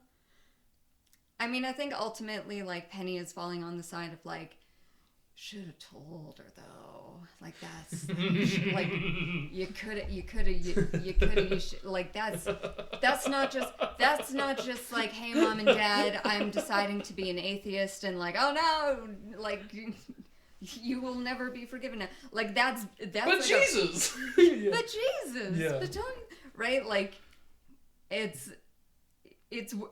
worse. Like it's, Yes. Yeah, it's so much. It's actively. It's an active manipulation. Do you say anything here to her? So what Penny is gonna say, again, her therapy training is kicking in. She's got the information that she wants, and she's gonna say, "How are you feeling?" How you doing? Like, and she does because she does care. So she's validated, like, shit, dude, that sucks. like That sounds pretty heavy, man. Yeah. part of it was for the bit, like, Yeah. and how does that make you feel? But also, like, I think Penny You care about Gertie, and therefore you also have a care for Patty. Yeah. Because it's like, you know how Extension. important Patty is to Gertie, and if Gertie is important to you, Yes. it's like, okay, well, I also then have a level of care, and like, I want this person to be okay as well. Yeah. Yeah. And in addition to that, just also the, like, looks like this person has been fighting a lot for a long time. Yeah. The last thing you need is another enemy. So, like, how can I create safety for you in this moment? I said it to myself before the camera even rolled that I was going to roll bad today, and I'm rolling bad. This is the second time I've rolled 2 bestial failures on the same dice. Works so well. It's 2 successes. It's not even like she. So I'm gonna let you know something funny, because I was like, let's make an insight check and a wits check. Be like, does she catch on to what you're doing? I have a specialty die called repression on insight. When Patty is noticing someone repressing shit, to read that, and I think she's trying to catch if she's repressing some own things for her own damn self. You watch. Oh god, I gotta look up a book thing now. I need to look up a book thing. I know there's a lot of book heavy stuff, but god damn it, that's just perfect. Oh. So Patty just starts barking like a dog. No, she's a mama bear. So she's a bear You and watch a as wolf. she starts growling like a bear. you watch. A wolf, I think. She can do both is the thing. She can be both. She can be That's how both. powerful of an individual she is. She could be bear or wolf, and I looked it up, and it's actually a thing. I was like, I fucked up. I was like, no, she can be a bear and a wolf. She can do whatever she wants. She can do whatever she wants. She'd be a wolf bear. Man bear wolf. Man, bear, wolf. She can be global warming. You watch Patty just absolutely fucking like sink into herself, and like blood running down her eyes. She is broken. Oh no! You ask that, she's just like, I'm not well. I'm not doing okay. Everyone asks, what's Patty doing? No one ever asks, how's Patty doing? I feel gross. You realize every fucking day I have to think about this stuff. I have to say to myself, every moment is a rationalization of what I've done, and every moment I have to say, this makes sense, and this is why I'm doing it, and this, and I lose my fucking daughter over it. Like, I don't know what to tell you. Every day I just look, there's nobody I care about as much as Gertie. And when I see what I've done to her, I put her in a position where she has to make a place and choose if she has to leave here because of what I have done. I have no... Everything I say, it's my turn to talk right now. Everything I say to myself is a better understanding. Give me that. She's gonna try to do a rouse check to get it. Okay, great. Now she needs to roll. Now she needs to roll a success on her. I don't know this story about dice. I'm not Well, she's gonna feel that in the morning. In an hour, she takes the whiskey and shoots it back. Everything I have said to her has always been that I'm doing it and we have to do this for everybody. Mm-hmm. She and I are some of the only gang girls that are actually in this place. I don't care about everybody else. I care about her. I wanted her to be as strong as she possibly could be. Mm-hmm. And I couldn't make her that way if I had told her. Mm-hmm. I understand. You know what she did? What did she do? When some fucking guy in the goddamn motorcycle gang that we've had to make a fucking bond with, who one of my other fucking people that is part of our clubhouse has to go off and deal with their bullshit because they can't even fucking deal with their own shit. When one of them called the guy, I won't say the word right now. I used to say the word, but I'm getting better at it. She said, so it's the F-A-G string. When he said that to one of our people, Gertie fucking clocked him across the entire bar. And let me tell you something. I was so fucking proud of her. She was in trouble, and it put us in a financial pit. But god damn it, if I wasn't more happy with her than I'd ever been. Can I have more of this, please? Andre! Just get it. She's like cleaning up the blood like on paper napkins and throwing them behind the bar so no one fucking sees. Like she's just in an absolute fucking mess.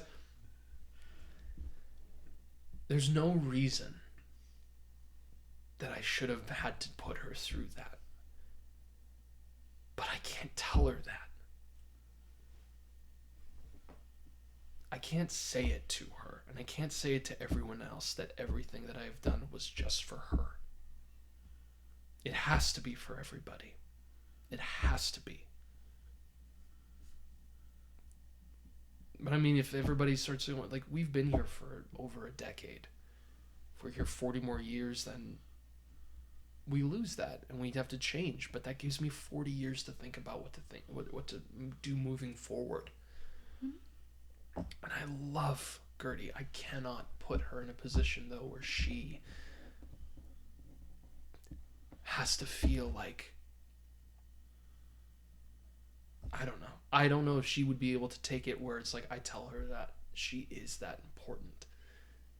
Because then I don't know if she's going to want to give as much to this place. And so my hope is that if she's gone right now, she's thinking about how to bring herself back here. Because I don't like what I saw. The person that I saw before,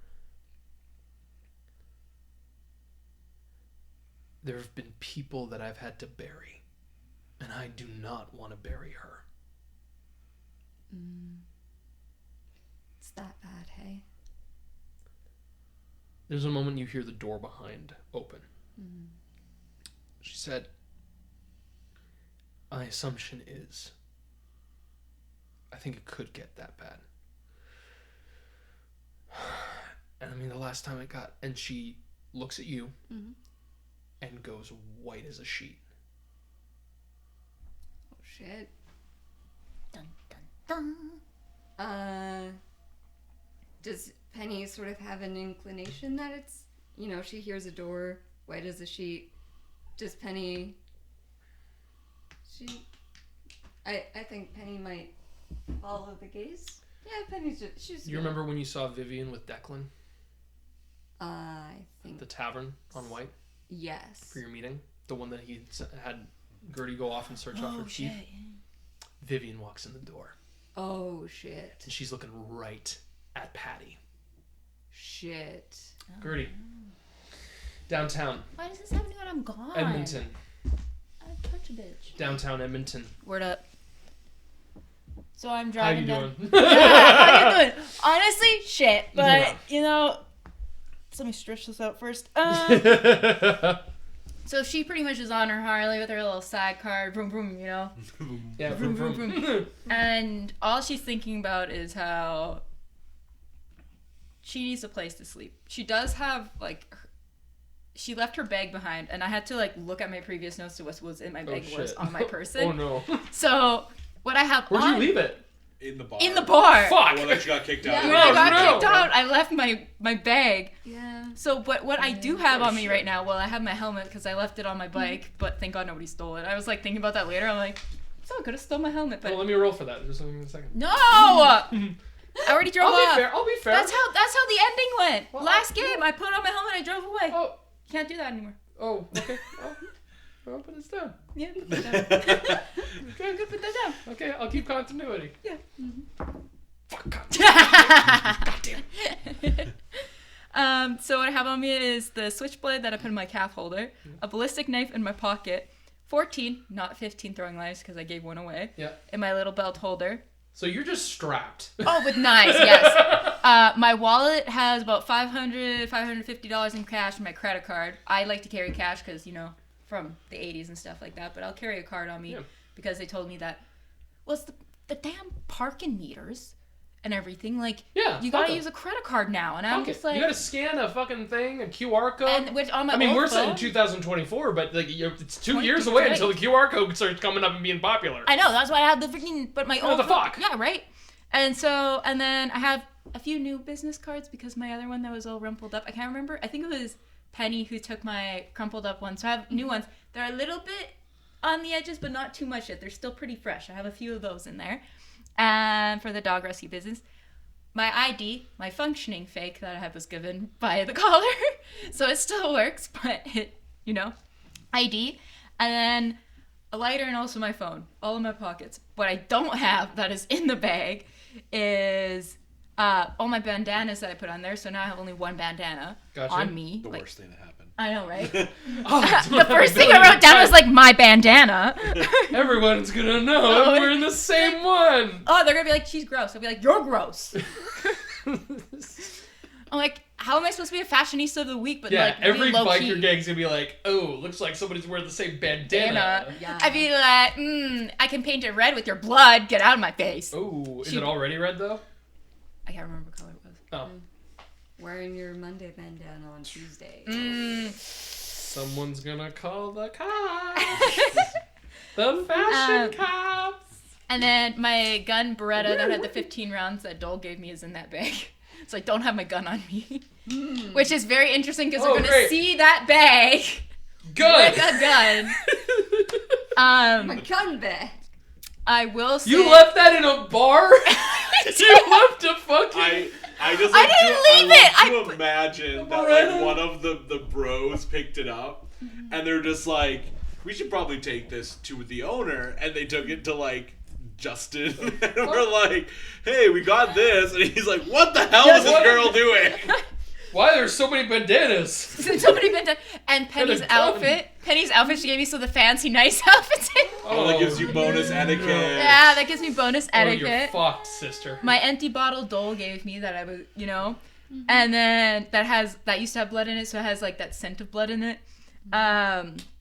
And I also have just like a few extra cards in there because I'm like, somebody took my card, maybe more people want to take my card. Because she's like, get out of here, and I'm like, well, I still rescue dogs, and so I'm like, she's in there, like, but they're all in there, right? So all the clinic cards? not clinic, it's like dog rescue business. It has my name and it has my phone number. Oh, it's So- yours. Okay. So if there's a dispute, you can call and I can come and save the dog, pretty much, and then beat the shit out of the person. I like how you guys have mistreated the dog. inadvertently just left these things for just to be able to Yeah. contact. Yeah. It was actually not on purpose, though. That's Yeah. so funny. So they're gonna like. No, you're open- telling me you on purpose left your bandanas there and the cards and your gun? I would never would not purposely leave my bandanas. How dare you? A gun and business cards are one thing. But my the bandanas, absolutely not. That was not a purposeful decision. It was not. Mine was. No, so like my business card's in there, but it's literally like my dog. I can't remember what I called it, but it has like dog rescue business and stuff. So they're like, she has a gun. She's a dog rescuer Yeah. with bandanas, and then has a fancy outfit. But then she started a bar fight. They're like, who the fuck is this chick? She looks like she could have dressed to impress. Yeah, I was like, You're gonna look at that baby like, was she a spy? Is this a spy? Skyfall theme immediate. No, it wouldn't be Skyfall. It would be the GoldenEye. Oh. It would be the GoldenEye theme. That was 1990s. I was thinking the Austin Powers thing. I just thought that's so crazy. I literally started watching Austin Powers with my boyfriend yesterday. Sorry. Nice. That was like the first one. Sorry, why are you apologizing for saying Sorry, that? I got really loud and I was like, oh my god. Oh I no! got really excited. I was like, Cool. It's like Austin Powers. I'm like, yeah, baby, yeah. Groovy. Anyways. And so So, She's- is that all in your bag? that's all I have in my How bag. is she on the bike now?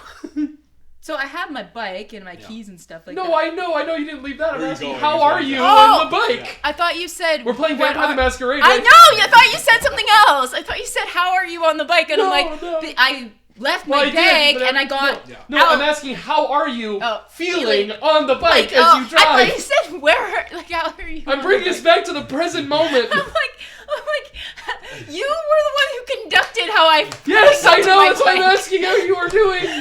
I'm asking you this question because I need to know what's going on. Forward momentum is what we need. Yes. So she's like, she feels like a lot of things going on inside her. Yes. On her bike, and she's driving away with her little sidecar. She's like, she doesn't even remember that she like left her bag because she would have been back for her bandana. So like she left her bag, but she didn't know that. She forgot. She Yeah, was we're just, at that point now. right. White Fang left, and then she was like, she was trying to say sorry, and then I remember, and she remembers like when she was getting riled up about humans and how she's like, I care about these people, but I don't fucking care about. And then he left, right? And so she's like, I don't understand why like everybody is so hung up about these humans, Yeah. right? So she's angry about that, but then she's like kind of touched, but kind of like has this weird feeling that she can't describe that like Penny was there. Like she was like happy, but also like because of everything she feels so conflicted, and she's like upset, and she has like all these things ruminating in her, and she's like, and she has like these 2 business cards, and no way is she going to go with this new guy's a place. She probably doesn't even like fully recall him saying he's a vampire hunter. She was just an awful wreck. She's just like muttering to herself, and she is just. And seeing Penny before too is like she looked more human than than the last time you saw her. Yeah, so I'm like, she's doing good, but then she's like, who's this fucking K person? Like, obviously, like, something's missing there. Everything's going awry, right? And so she's driving, and she is like, I need to find a place to sleep. And she does not want to use those 2 cards. It's only 1 a.m., but she's like, when everyone kept saying, like, do you need a place to sleep? You need a place to sleep. So now it's almost like she latched onto that thought. So every time, like, a new thought comes up, that's what she kind of ruminates on. So she's frustrated about everything, but the one thing she goes, right, a place to sleep, a place to sleep. Like, I got to find a place to sleep. And so she's like, she knows all, like, the really broken down homes, you know, areas because of drug dealers and, like, a lot of the dog issues and stuff. So she decides to go to a neighborhood that has actually a lot of boarded up houses. Not a lot of neighbors. Even if they were, they would not be nosy. And a lot of houses that have been abandoned. Here's a big question. Do you begin to go to an area that is in a neighborhood, or do you stay downtown? I go a little bit north of downtown. Interesting. Okay. So not too far, but like... Because I was going to ask you, Gertie has lived downtown streets before, right? Yeah, but there's not a lot of places. Well, what I mean by that, you have lived downtown streets. Yeah. And you've been away from that for a while. So the reason I ask is because going back to that, I would have actually asked you to roll a terror frenzy check. The idea of going back to the life that you have put away. Yeah, no, she literally went she probably was a little bit is nervous about a lot of things, but yeah, she drives north because she knows the areas at least until that. As you were driving, you go down the dark streets of Edmonton to the point where it's like there's like a light in between every like 2-3 blocks kind of thing. You pass by McKinnon, you pass by moving up past the ice district area that you were before. You go away, you go near the residential area before where you went to find the drug dealer. Yeah. Oh, yeah, that girl. You begin to go past, basically away from where there's a lot of human activity to like more boarded up condos and stuff. Well, I'm gonna make you make a hunter's check. This is gonna be you hunting. You can make a choice of survival or streetwise. I think it's gotta be survival, actually. It's gotta be survival, but I will let you make the choice of resolve or intelligence. Resolve. Not intelligence. Wow, thanks, man. I appreciate it. I know that we have the same intelligence. Don't do intelligence. I wish you did streetwise, but at least I have one for survival. At least I did that solid for Gertie once upon a time. Yeah. She's a survivor. Not gonna give up. And that's all you can do. 2 successes and a skull. 2 successes? Okay. And a skull. Well, I will say with 2 successes, you would be able to find And a skull. That's yeah. Let's say with 2 successes, And a skull. Just saying. you just would making be sure. able to find something. You'd be able to find a rundown house, but it is not well boarded. Does it It's have a not well basement? covered. It is a basement. Like it's basically like a house with boards on it, and then you can see that there's like a broken window for this place, like in the actual basement. Like the upstairs is boarded, but poorly. Like this place looks like it's been kicked the can around, basically. I can even say with a 2, the boards are falling off and everything. Like there's exposure in this space. Is there any oh crap, you think I would remember what this is called? Coming from a construction Lean-tos? family. No. I guess maybe lean-to. Like they're like giant pieces of wood that are like sheets. Plywood sheets, yeah. Yeah, so plywood sheets, usually a lean-to would be up onto it, Oh, but plywood that's what they're sheets called. and everything like that, like that could occupy and cover. These ones are old and rotted, basically. Like it's Any, on a but house. any that's other been a long houses around that house? time. There are, But like but this condition in terms of it is also getting a lot of activity and like attention from people. Like this is a spot where it's like you're away from a sparsely populated area. yeah, no, I'm talking. Sorry, I should have reiterated. Any other places near it, like I can physically see that are like abandoned, but like have like more boards and like stuff that is like trashed and stuff. I'm gonna say if you are able to go to those places, I'm gonna honor that bestial failure because it is a failure to be able to find something that is a little bit more secure. So to find a more secure area, it can happen, but I will be honoring the bestial failure. Oh, I was just going to use it to secure my place more. But this is what I mean. Finding the place you have, if you're going to be doing that, that's a separate check that we roll. So if you're keeping this and not going to find another place that's abandoned but more well boarded up, that's totally fine. But if you're gonna actively say I'm gonna work to make this place better, Yeah. totally fine. Then we don't have to worry about the bestial failure. Yeah, Either the second do part. that check. Gotcha. Yeah. Okay. You park your bike in the backwards, like a backwards alley. Back.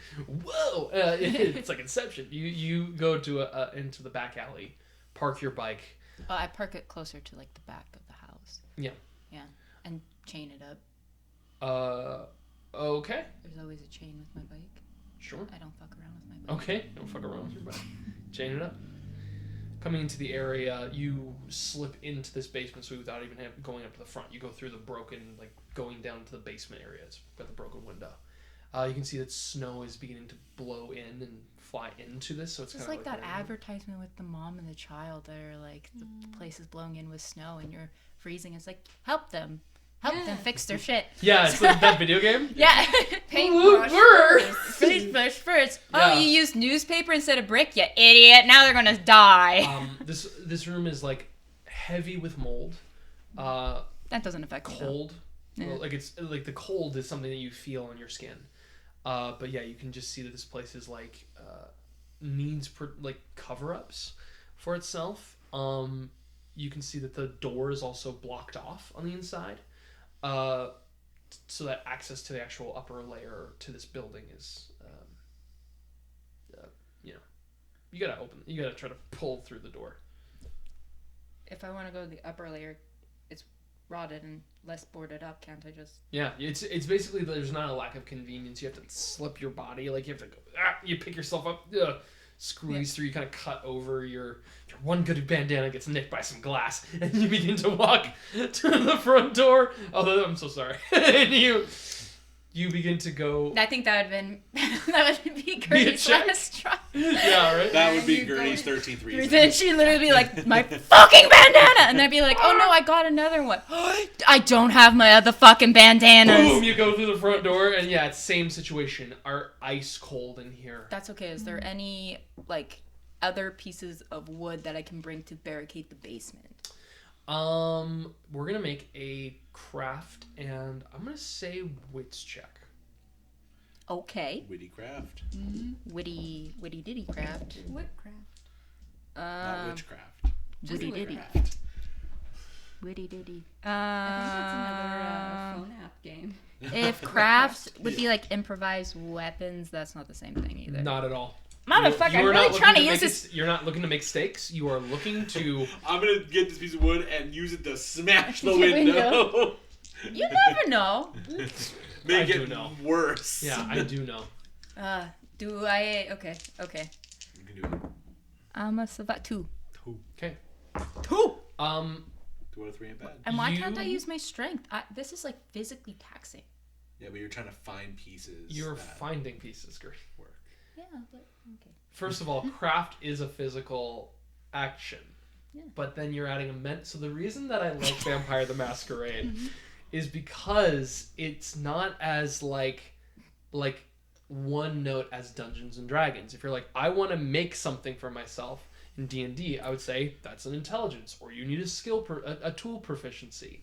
The best part about this is that you have specialties and things, but I don't like that I'm mansplaining this game we've been playing for about a year and a half now. I don't like it. I like rage baiting. I know I'm doing this because I appreciate you and I want you to understand the system more, but I also feel like an asshole.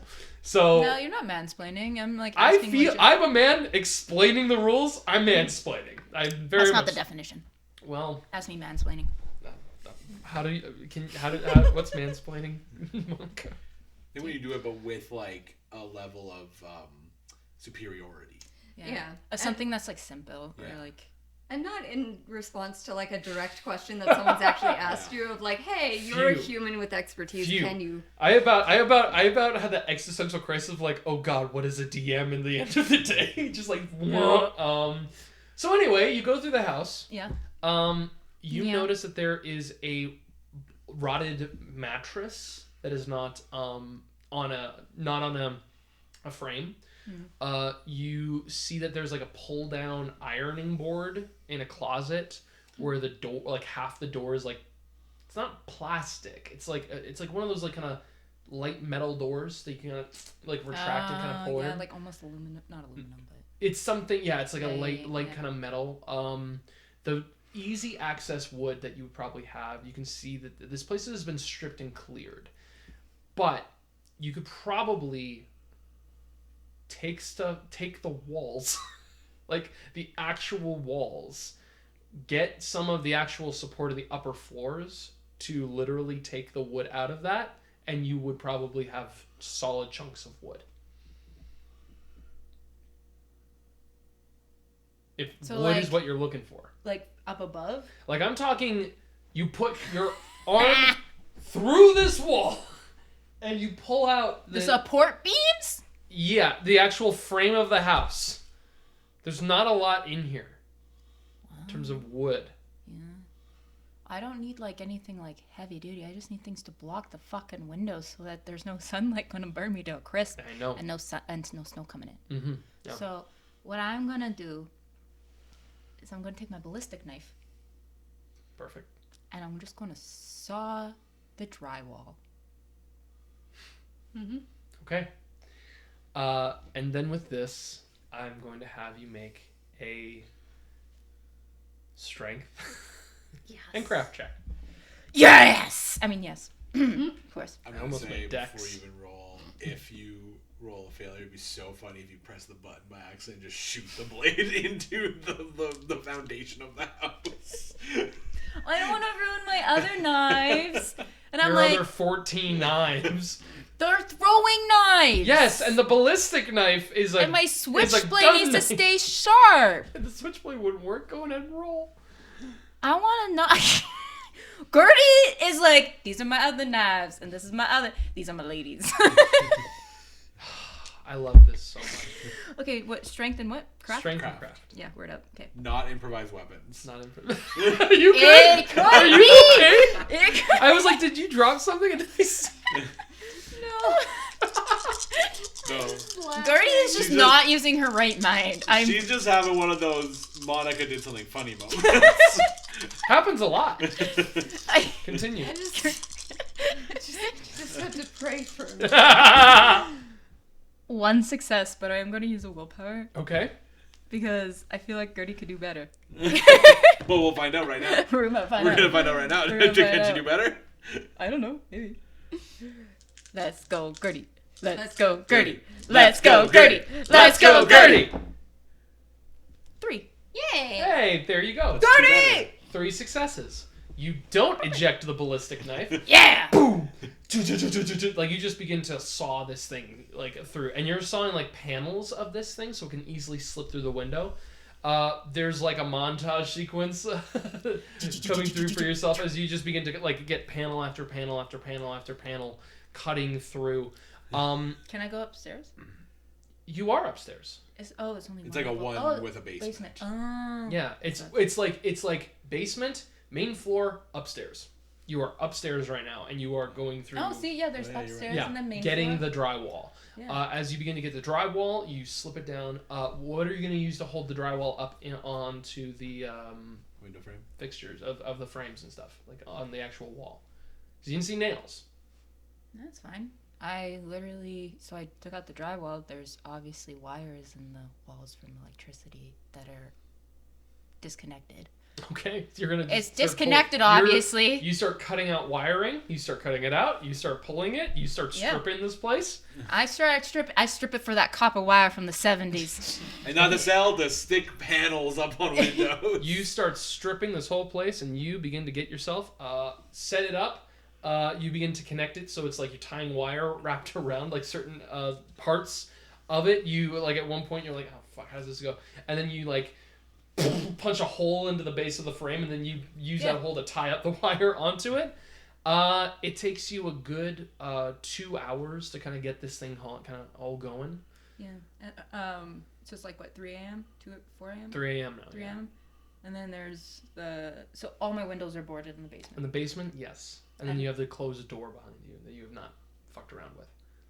Why would I fuck around with it? I said you didn't fuck around with it. Exactly. So why would I? I didn't think you would, which is why Because I'm just letting you know Leave it that closed. the door is still closed. Perfect. I appreciate it. Well, you're And welcome. that's boarded up, right? You said it's boarded? Yes, it's boarded up. Okay, perfect.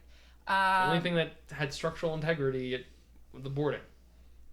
Cool. Okay. So I'm going to take the broken down mattress. Mm-hmm. And How are you gonna get there? You've just boarded yourself up here, or I thought there was still the last window. Well, yeah, but you can't squeeze it through the tight windows of the basement. Why not? It's a full Sandwich. mattress. It's a I'm full so mattress. strong. I just fold it in half and shove it. Have you never tried it? It's compressible. Have I ever tried? Sorry, have I ever tried? Finish that question. Have I ever tried what? Have I ever tried what? Folding a sandwich and put it in a sandwich baggie. Yes. Exactly. Of course I have. This If is it a doesn't mattress, not a sandwich bag. Yeah, well, I'm super duper strong, and this is a mattress, and it has springs, and you can compact that shit. Monika, Liam? there's a window. Yeah. It's not this big. It is not this size. It's maybe I could take you outside to show you my roommate's room, and I can show you my mattress. I can show you my window at my house, and I could fit my mattress is. with some chutzpah. It's not that big. Maybe thinner than that one. Turned on its side. Yeah, that's a prison. You guys should probably get that fixed. So the size of this. You're making me get out of my chair. The size of this is like this. So Yeah. this big, And then this. and that's this long, wide, I guess, looks like it can fit. and tall like this. Yeah, So that looks like it so can fit. you're telling me that How big if is the mattress? You said full size, You're telling king me size, right now. queen size, standard. The mattress, this is like a twin, like a double. It's a double, but it's like one of those old ones that's all wire springs in it. Exactly. So you're telling me you're gonna fold this hard-ass all-metal mattress Yeah. and put it into and squeeze it through the window? Yeah. I'm gonna make you roll for this. Like a sausage. I'm gonna make you roll for this. This is a roll. This requires a roll. A roll in any tabletop game is when there is a question of chance that could happen here, and I think that this is worthy of it. Thank you. The Appreciate roll, damn it, the roll. Do you think at any point Kenneth Haidt or Kareem Muammar thought when they designed Vampire the Masquerade that one of the checks someone's going to do is try to fold a mattress like a taco and shove it through a basement window? You said Kenneth and who? Kenneth and... Kareem? Kareem. Kenneth, no. Kareem, fucking A. Absolutely. Beautiful. Absolutely. I like Okay, this is going to be a larceny check. Larceny. I'm going to say I don't. strength larceny. Oh, Absolutely my strength God. and larceny check. And I'm going to say And what's the if you can get 2? 4 successes, 4. it's challenging. I'm strong I also personally want to go crazy. nearly impossible, but I will give you challenging. Okay. I have 4 6 successes, hits. and you could blood You surge. could blood surge and add die. I have 2. I'm going to use a willpower. Not a blood surge. No. No. You've been too hungry. Oh, fuck! So I have 2. So I got 2 of So those. 4 Yeah. right off the bat. 4 off the bat, and then 5 and 6. 7. I showed that motherfucker in. You got 7? Yeah. 7. So it's a nearly impossible success that you've just done. Whoop! Boop, boop, boop, boop, boop, boop, and it's not messy critical? No. But it was a critical, You, but not messy. from this old moldy mattress. The only reason this works is because this is moldy and soft. You know that everyone's like, you can't fold a piece of paper 7 times? 8 times. Or 8 times? Yeah. Yeah. Gertie just did that with a mattress. And I just- you push it in. And just on the other side. Yeah. Well, it's like You might have to it's like- unfold it a little bit. It's like like it's gross as fuck. But you lay it out. It's absorbed liquid in it. Yeah. It's like you can hear the springs, rusted springs inside of the mattress. Oof. Gross. Is there anything in this basement besides just a room? There's it looks like there's like a sink area, like Should have a asked that first. yeah, like an emptied and Maybe somebody who's like, there's a mattress. There's actually a really nice mattress right there. an empty and like empty disconnected refrigerator, like lighting fixture wires down in here. Is there like a furnace? Because it's a basement. You don't see it in here, but there's a door there that's not open. No, I'm good. You see a random big panel of wood. You pull it. It's a Murphy bed. If it wasn't Can you imagine? I would Can you fucking imagine? laugh. But it's like a perfectly good boarded up door to prevent somebody who could possibly come in if they wanted to get in, and I just opened it and now it's not protected anymore, and now I get burned. So that stays shut. And then I take my last piece and I board up my little window. Also, wait, no. Hold on. I'm holding. Is there any torn up tarp in the backyard? Like that used to have like wood or like covered up stuff. Just really shitty tarp. Yeah. Yeah. Yeah. Can I cover my bike? Yeah, I was wondering if you would do that. I don't want someone to You're smart. steal my bike. Absolutely, yeah. You cover it up in a big old blue tarp, Yeah, and I frayed make at it. the edge of it. Yeah, and I make it look like it's just kind of part of the place. I even take snow and just go on it. Yeah. As slight snow is coming down, you just put it on. Yeah, so it looks like it's been there for a while, And then, is there any shed or anything? No, this isn't like an individual building. It's like it's like Oh, multiple condos. well, it's kind of a condo space, more like a townhouse. Almost like a type duplex. situation. Yeah, like an old abandoned But they're duplex all... A lot of them are abandoned. Word up. Okay. Essentially, I just... Yeah, this is a sad space. Yeah. In the city of Edmonton. All around me are familiar. Copyright. That's all you got. Yeah, you got your first. You can change the key of it. All around me are familiar faces. And that's it, yeah. Nobody wants to hear my... That's not what Weird Al karaoke's for. So... Yeah, and then essentially, are there any known vampires around me that I would know? Or is it like... all druggies or all homeless people? Oh, known vampires? Not all of them are the same. They'd be two different. Not every vampire is a junkie. And not every homeless person is a vampire. That's, hey. Not every homeless person is You heard it here junkie is first. homeless. Exactly. You heard it here first, Yang. And we're canceled. I don't know why. Make an intelligence politics check. She said they weren't all. I said they were. Do it. What, intelligence? Intelligence politics. Is it one dice? Yeah. Yeah. 100%. You could blood surge. Jesus Christ. Jesus Christ. Are you really? How much dice would I get if I blood I mean, what's your fail? blood potency? All around me are familiar. 1. It's Kermit the Frog singing it. It's great. 2 All dice. around me are Are familiar faces. Done. So how many? 1? You get 2 dice. You get 2 more dice if you blood surge, but you might get more hungry. Oh, I don't want to be hungry. Then just roll your one. Okay, roll my 1 dice. Oh, it That rolled did away. not land at all in your thing. Are you counting it? No. Because it was a fail. Fuck you. It's a failure. I'm not counting I got one! it. Fuck you with that. It's a success! Known vampires? Or just like, I mean, like the community. you're... Is my one drug dealer friend anywhere close to me? Yeah. Let me just look. The one I took around on a fucking, was it a On the lime lime scooter? And then jumped it off and was like, peace out. Let me see if I gave her like $100, I think. This episode is called Looking Up the Books. And there's... I just got something that's like, don't mention Patty. Okay. I gotta look at Cooper Roman. I gotta look at Penny's list of Camarilla controlled areas here. Man, I didn't realize I was gonna have to look up a map. I'll have to confirm on my map though the specific locations. Location. You know what? I've gotten up out of my chair. I'll be back. Give me a To second. fold a mattress or not to fold a mattress? That is the question. Whether it is nobler in the mind to suffer the slings and arrows of outrageous construction, or by opposing to take up arms, and by opposing. Whether the thread count be if what we have to stay.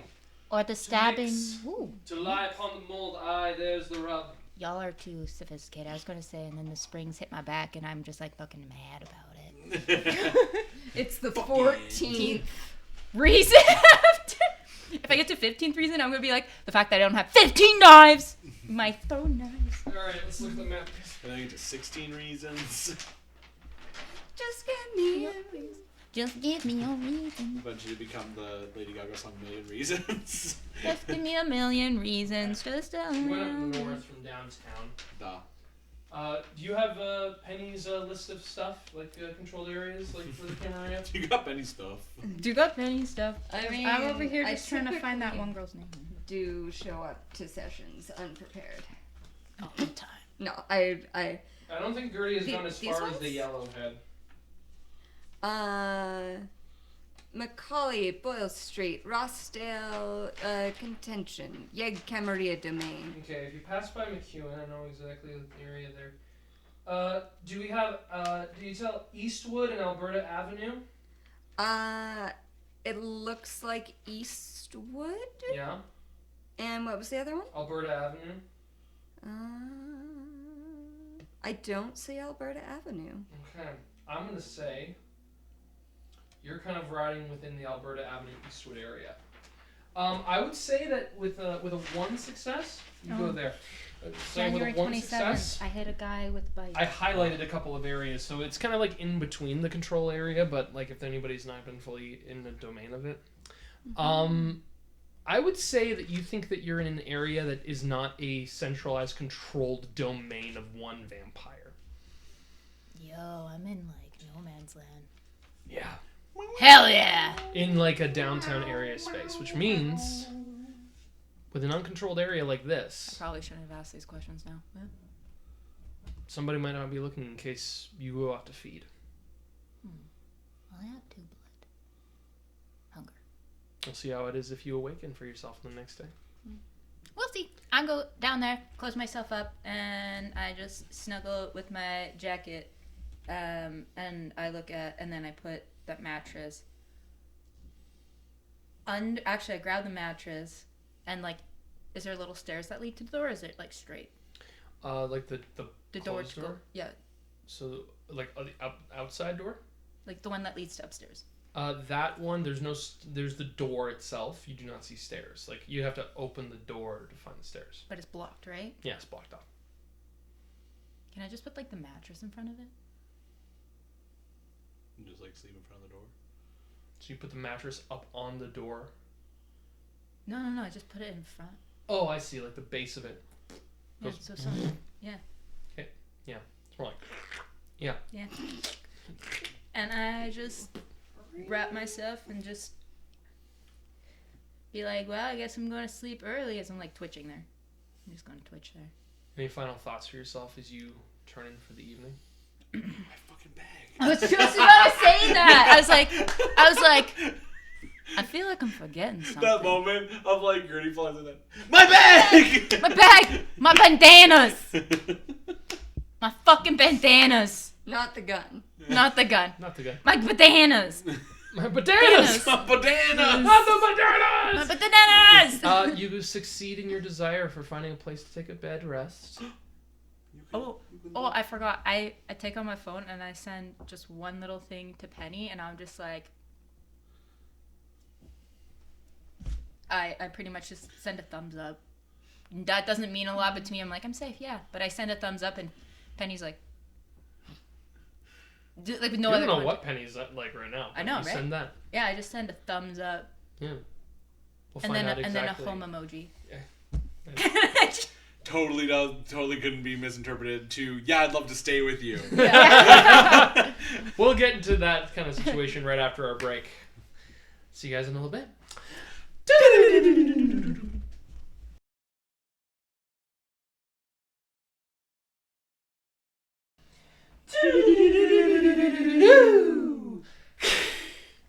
We're back. Nico. Duh.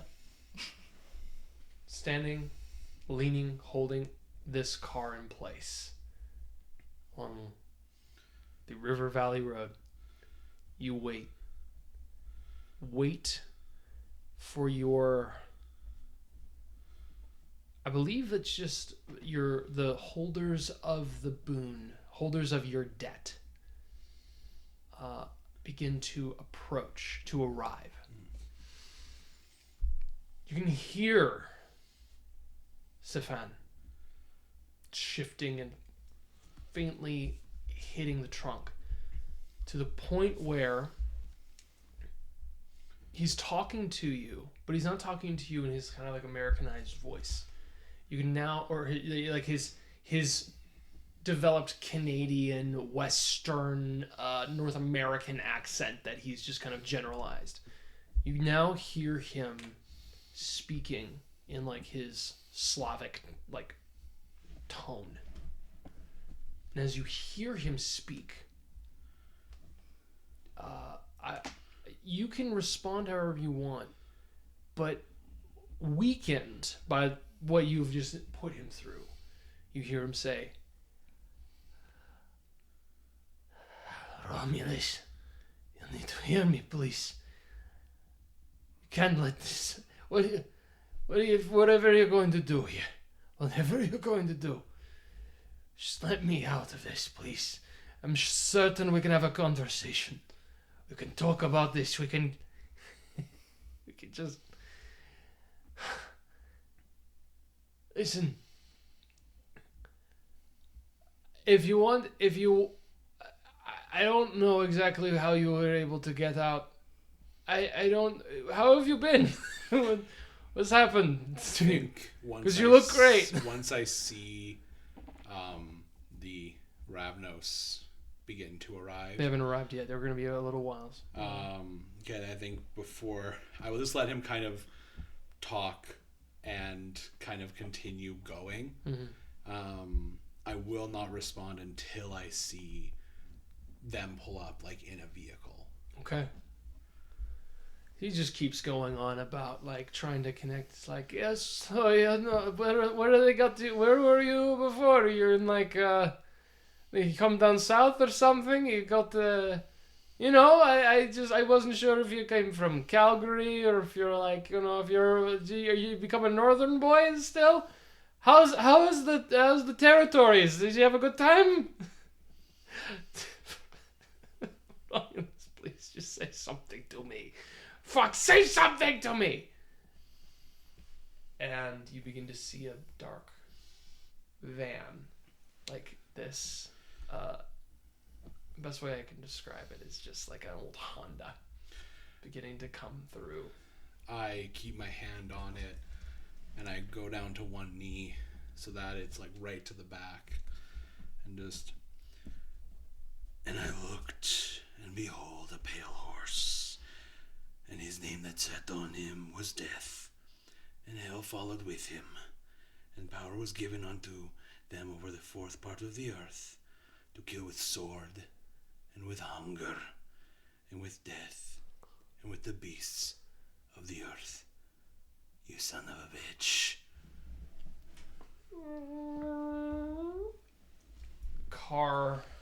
The van parks.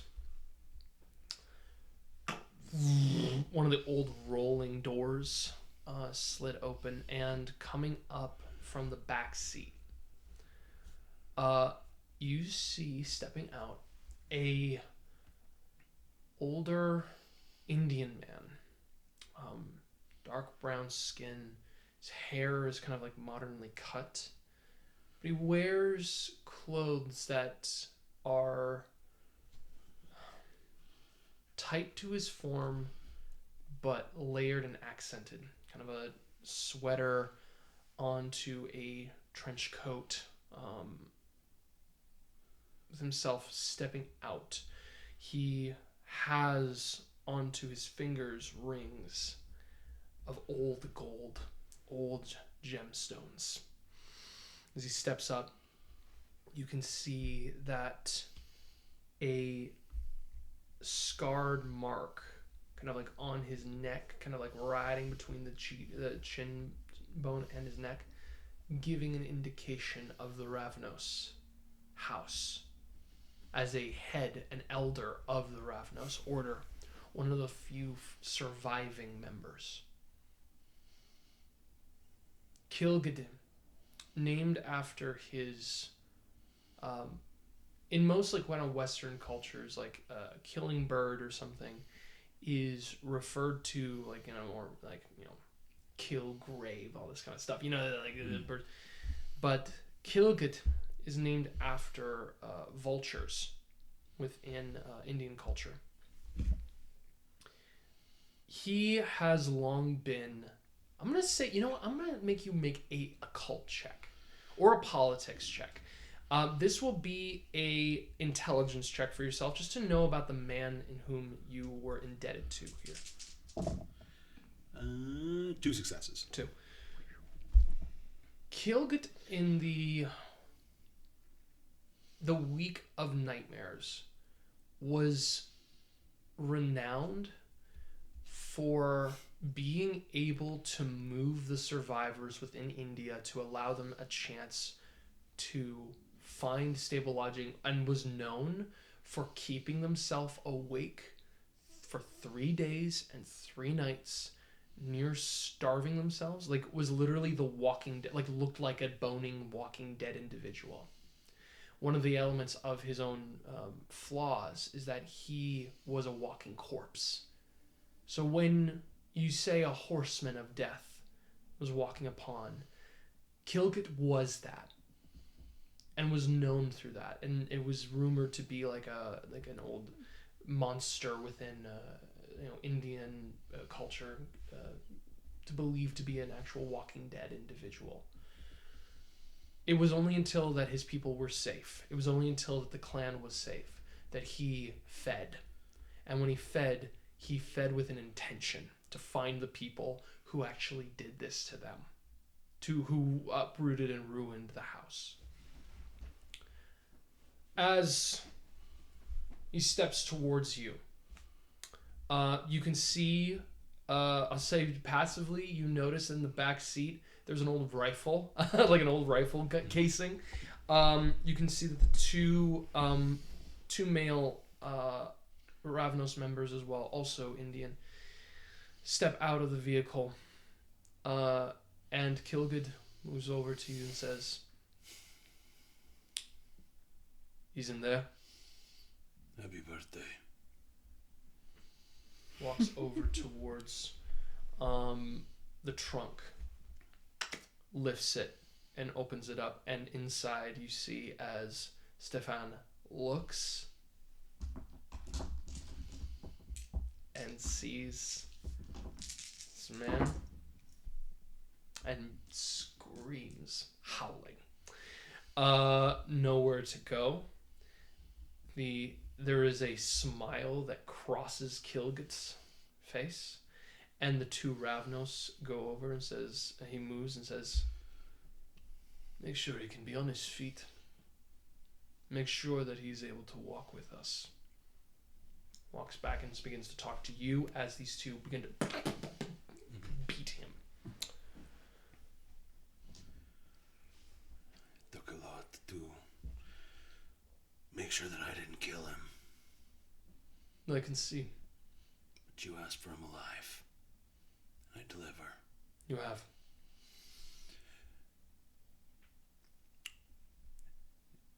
If you have any more information, great.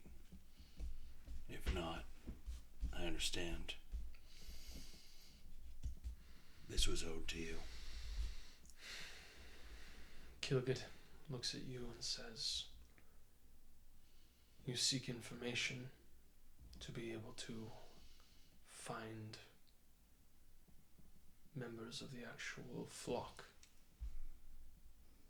I must tell you, as I have talked to my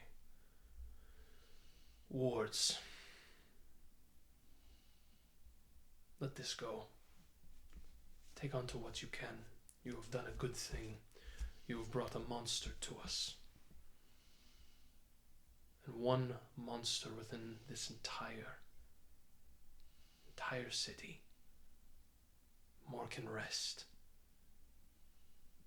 We have spoken before about the actual debts we have paid, and we have talked about how revenge is something that we need to enact.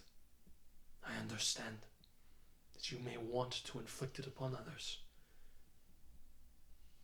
I have to ask you something, and you are of no obligation to answer.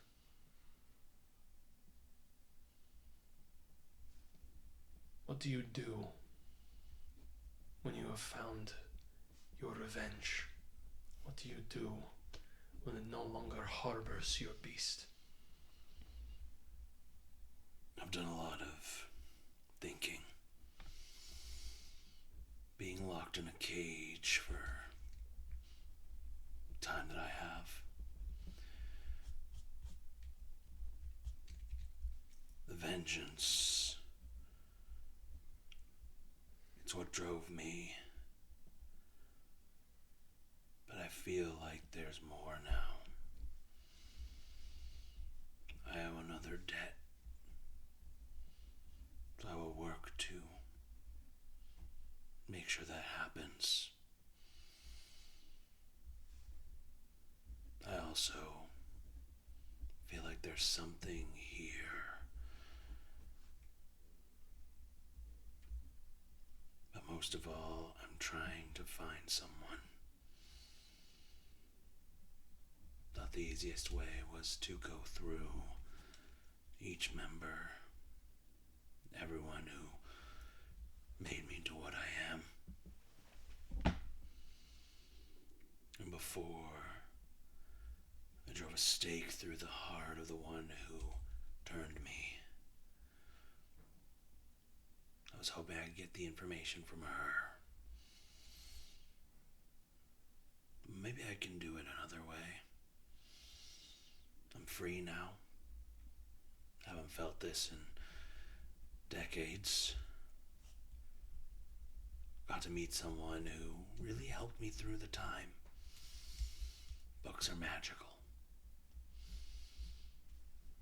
And also saw someone who looks like they are in a lot of pain.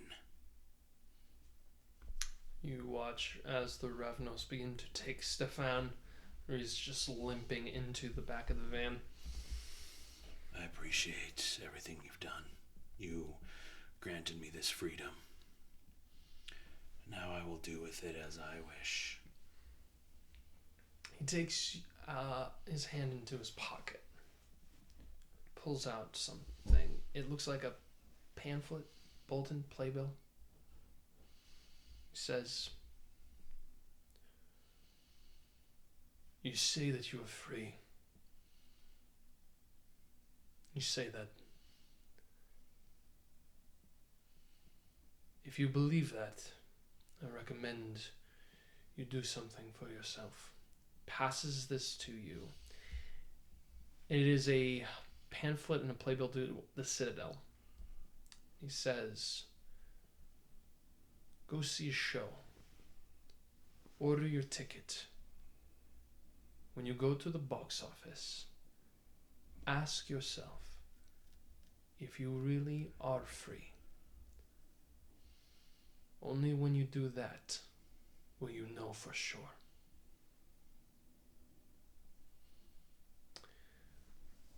I absolve you of the debt to us. You served the Ravnos. You served us, the daredevils, the fighters, the ones who have been lost to time and pain. Blood has poured from our veins. May we suffer one less tragedy.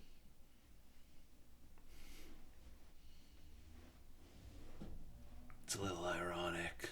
A dragon and a daredevil. But it was fun. He extends his hand out to shake yours. Yeah, I'll shake his hand. Solid single shake. And he begins to go into the van. Killed it. Goes away. You can take your project die down to a 9. Woo!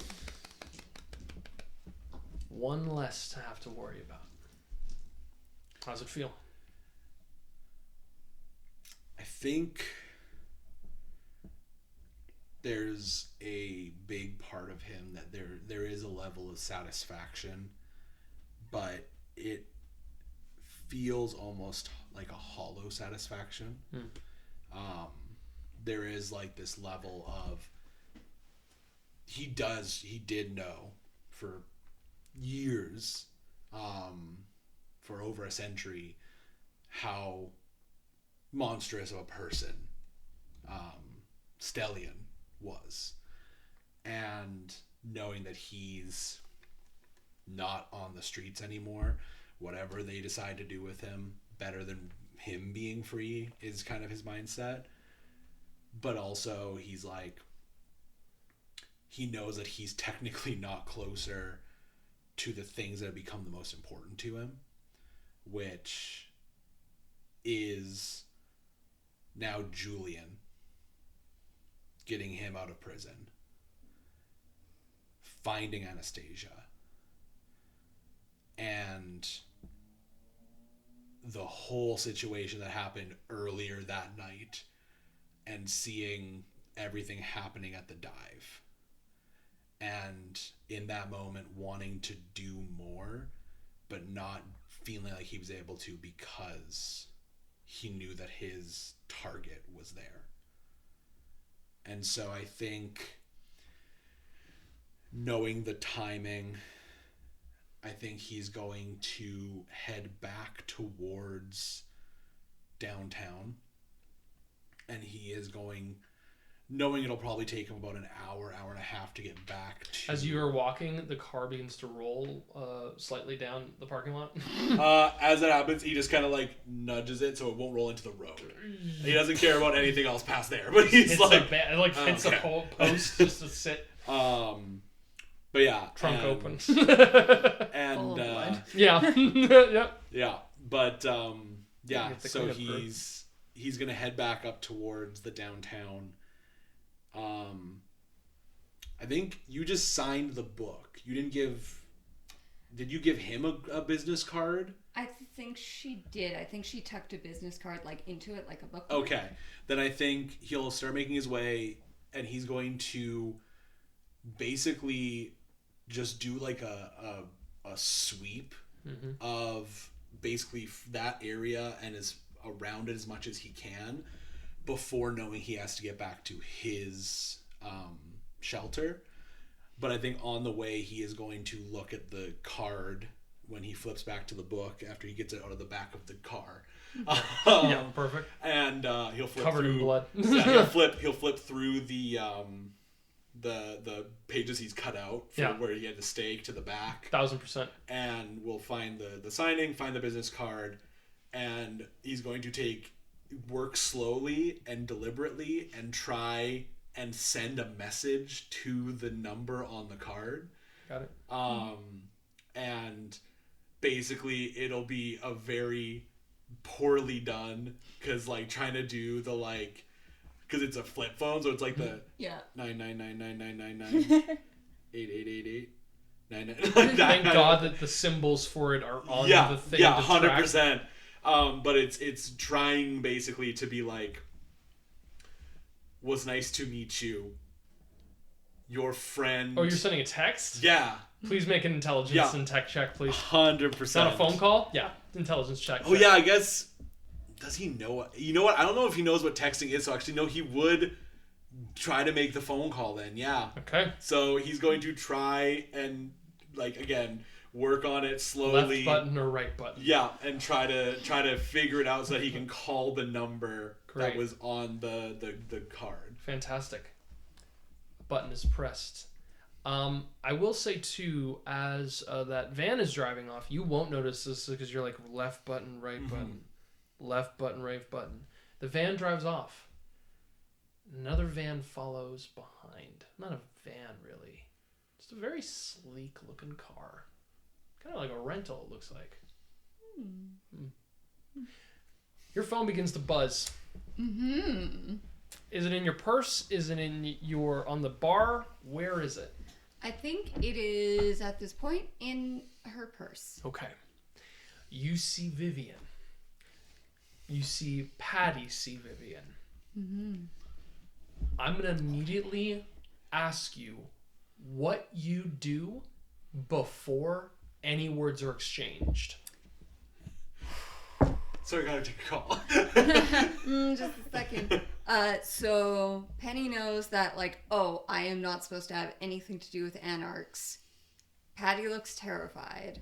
What am I going to do before any words are spoken? That's a good question. Can I get... Smoke bomb. Smoke bomb! Beretta! Can I get a premonition? You absolutely can get a premonition. Yeah. The vampire experience flashes of insight. These may take the form of raised heckles, sudden inspiration, or even vivid visions. While never too precise, these visions can nudge the vampire out of harm's way or reveal a truth previously overlooked. You got it. Go ahead and do the responsible checks that you need to do for yourself. Perfect. It is resolve in Auspex, and the cost is free. Okay. Yay! Fantastic. And this is all for things in the future. Okay. Yeah. I'm rolling 6 dice. And then the number of successes rolled determines the level of insight, if any, and it's up to the storyteller. That is 4 successes. That's pretty good when you think about it. Yeah. Whenever the storyteller deems it appropriate, this power gives the character a sudden hint that aids them in some way. The power always lies with the storyteller to subtly speed up play or move the story onto a desired track. It'd be so funny if we just came up and just like, run. You go into your mind to look ahead in time and space. And what you see is a vampire over top of another vampire. Long hair, looks frazzled, crazed in some way, like something like it almost looks like this person was attacked like a wild animal kind of thing in their position. For success, you don't fully make out the individual, but you begin to see as they sink their teeth into the throat of this vampire, and as they begin to take them over, you begin to see black veins begin to course across every one of their blood vessels, and you watch as their body is now covered in these black veins. And on a 4, you see they are not alone. There are a couple of figures that loom over top, watching.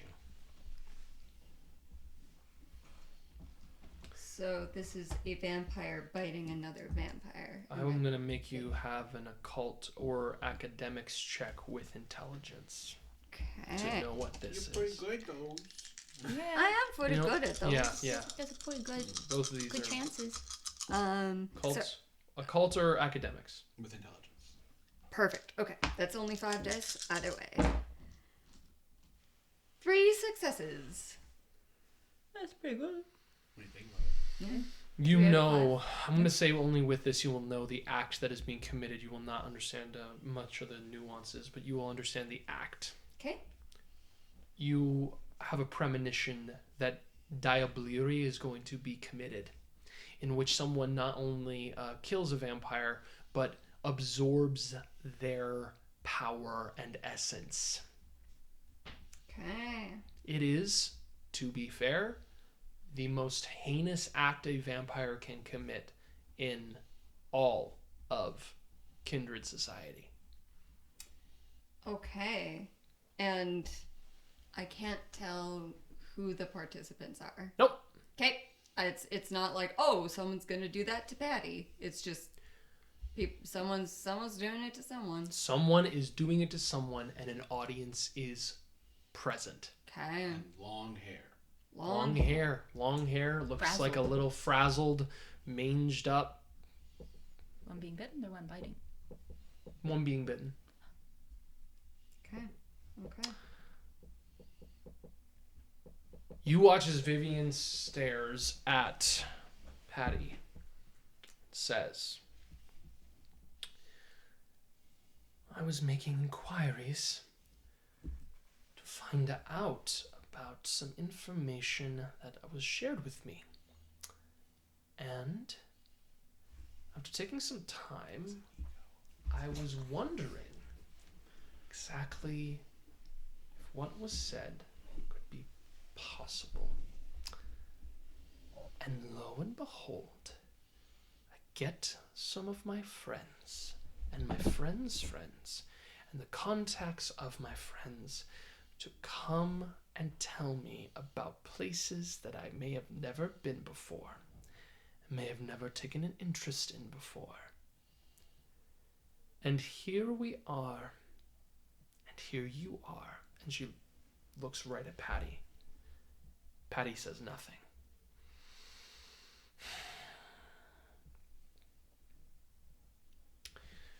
Vivian goes over to the bar to sit on the other side of Patty. Excuse me, good sir, and speaks to the bartender. She's like, he's like, hi, what can I get? I'm just curious. Do you know who this woman is? Nixon says, you're gonna have to tell me why you're asking. Like, I see a lot of people come in here. This guy knows the script. He knows his job. He knows what he's supposed to do. Mm-hmm. She's like, I'm just curious if you know who this woman is. Because I've come in here. This is the first time I've ever been here. And I have to say, I did not realize I was going to be with one of the most infamous people that I've ever come to know. Okay. If you want a drink, I can get... The thing that I don't think you will understand is that you are looking at a woman who has changed the course of history. Has changed our history, all of ours. One of the brightest minds that has ever come into being. One of the most intelligent, thoughtful leaders that has ever graced this city, that's been across this whole province. She's sitting right here at this bar. I'm sitting next to her. You have served her, or it seems you've served the person next to her 2 drinks.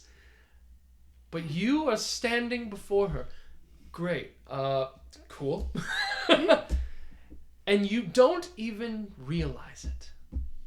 That's a brilliant feat.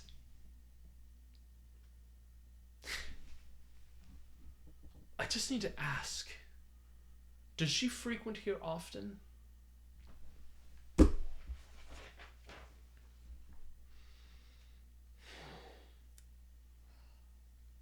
Can Penny roll like an insight check to sort of figure out what's going on? Like a wits insight check? Going on? Sure. What's going You got on? it.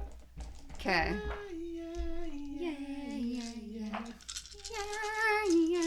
I'm all the Yeah. way on the north side. Huh. Go north. And that's it. 3. 3 successes. 3 successes. Is that all you want to roll? Do you want to do a blood search? Or do you want to do willpower? I will do. Power? I will my will to power. I hope that is a good quote. I hope I didn't accidentally quote someone terrible. I can't remember who's. Anyways, Your will, your power. hope it wasn't Nietzsche. Okay. So that is. So I was rolling 6 dice originally. Mm-hmm. I had 3 successes. I re-rolled, and Liam, I would like you look at my tray to verify. I rolled 2 crits, so I've now rolled a 7.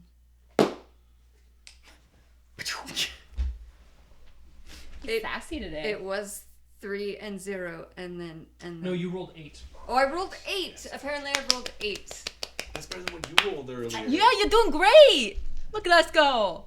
Girl power. Yeah. And I've rolled I think we all rolled roughly around this thing. 'Cause I think I got 4 that in and one 2. Combat. Yeah. Too. And then Um, Liam's rolling like shit for once. Yes. I mean, sorry, buddy. That's rough, buddy. So Seems kind of. Vivian looks towards Andre. Mm-hmm. You can watch between the veil as a kindred anarch leader is enrapturing this young man to basically get her to hear something about the person next to him that she's about to ask, saying, does she frequent this place? Or is she a regular customer? And you see as Andre is like, well, ma'am. I would like to use another of my disciplines. Yeah. I'm going to see if I can out-presence her. I'm going to try to use my awe ability. Anyone in the presence of the vampire finds their attention inexplicably drawn to them. Those listening to the vampires speak might suddenly agree on subjects where they once held different viewpoints. Oh, fuck. While this power doesn't cause rapt infatuation, it still is strong enough to sway the minds of most mortals. Charisma and presence check. I love You gotta beat 4. that right Okay. now you have the leader of the Anarchs, Patty, Penny, who's now working with the Camarilla, and it's just like an awe presence battle for this one bartender. Liam, Andre doesn't you're even not going to believe it. I rolled 4 dice and I got 4. Fuck. And I just go, Pew, pew, pew. I'm so sorry to interrupt. Andre, Yeah. I'm sorry. Could I Yeah, Joe. get another. What kind of wine is this exactly? It's That just one, such a lovely red vintage. blend. Yeah. Red blend? Yeah. Oh, fantastic. Do you happen to know like what region No, it comes from? absolutely not. But I'll get you all of it you need. And you then see Vivian's looking at you on an 8 insight. Oh, fuck. That's fucking crazy. Okay, remember when I had talked to you before? I liked how I had this locked in the chamber of my brain of what you're not getting. Mm-hmm. And now I like that I get to tell you this. Mm-hmm. I think you have a different perspective in terms of what Patty was thinking. You couldn't understand the numbers breakdown. You couldn't understand this, but you go back to that mentality of like, okay, Patty is talking as if she's making Gertie stronger because she's thinking about a soldier mentality. And it's like, but that's not what we're doing. We're living. Gertie's living. Patty's fighting a war. Patty is in a position where she goes, I'm fighting and I have to get my kids, my childer, safe. Because if the shit comes on me, of wherever I've come from, my past, then they're fucked. Oh. And they gotta be ready because of that shit. She's running. No, Not right. she's not running. She's preparing. She's prepping. She's Okay. making a world. Why is the drive and dive on the outside of Edmonton? There's no contest. No contested ground. Why is it clinics? Why is it set up in hospital clinics? Oh. Nobody's going to go somewhere where it's just like medical leave is going for dogs. If these things are dying, they're not claimed by anyone. They're strays. Yeah. So they're not belonging to any domain. It's not people. It's creatures that are not locked into a domain where there is no contention for war, where there is nobody that is going to be fighting. Patty has been building a system for the drive and dive to be completely away from this because she fucked something up with the Anarchs. She did something to that, whatever it was. Vivian is the leader of the Anarchs. You look at this and you're looking at like blood sisters. Okay. I got you. Got you. On that Cool, insight, cool. No. I'm gonna say something kind of fucked for you too because of your insight. Yeah. Yeah, you will. Let's go there. Yeah. But also your premonition. Oh, yeah. I think I'm gonna fuck with your brain here for a second. Okay. I'm gonna say to you that you don't know. One second. I'm gonna make sure. I'm gonna look up the because it's Auspex. I'm gonna make sure I'm not breaking the game. I don't want to break the rules here. Break the rules. Not like a certain dungeon master that I know. What did Decker I'm talking to leave you. again? Bradley He Mulligan. left the letter about please protect Astor. Yeah. And he left the goodbye, and there's the inscription on the inside of the book. Did he leave you any weapons? Yeah, he did. I can't remember what it was, though. I think Mine was the ballistic knife. I think I had the little Okay, switchblade, okay, like the butterfly. Okay. So maybe that's Okay. what it was. Okay. I'm gonna ask you a question here. Yes. Do you want to unlock Memorium for yourself? And I'm not talking about Memorium for you. I'm talking about using your 8 insight to be able to connect to the Memorium of 2 other people's brains. I mean, I feel like I gotta. I feel like it's so reckless and I shouldn't, but I feel like I gotta. Okay, if we're doing this, I'm just gonna let you know this could be fucking heavy for you. Okay. Okay, and so I'm just gonna say 2 rolls will be needed for the success of this. 2, because Okay. this is significant to the Chronicle. Okay. If you do this, you will need to get 2 successes on dice rolls, and we will be playing out the scene for this, basically. Oh! Okay. Yeah, and Gracious Father, but here here's the choice. Here's the choice. Okay. You tell me whose mind that you want to be the thing that you're connecting with more in terms of the perspective. Patty's or Vivian's? Patties. Okay. Monika, you're being Patty for this. So, I gotta talk like this. we're going back. When was Gertie first embraced?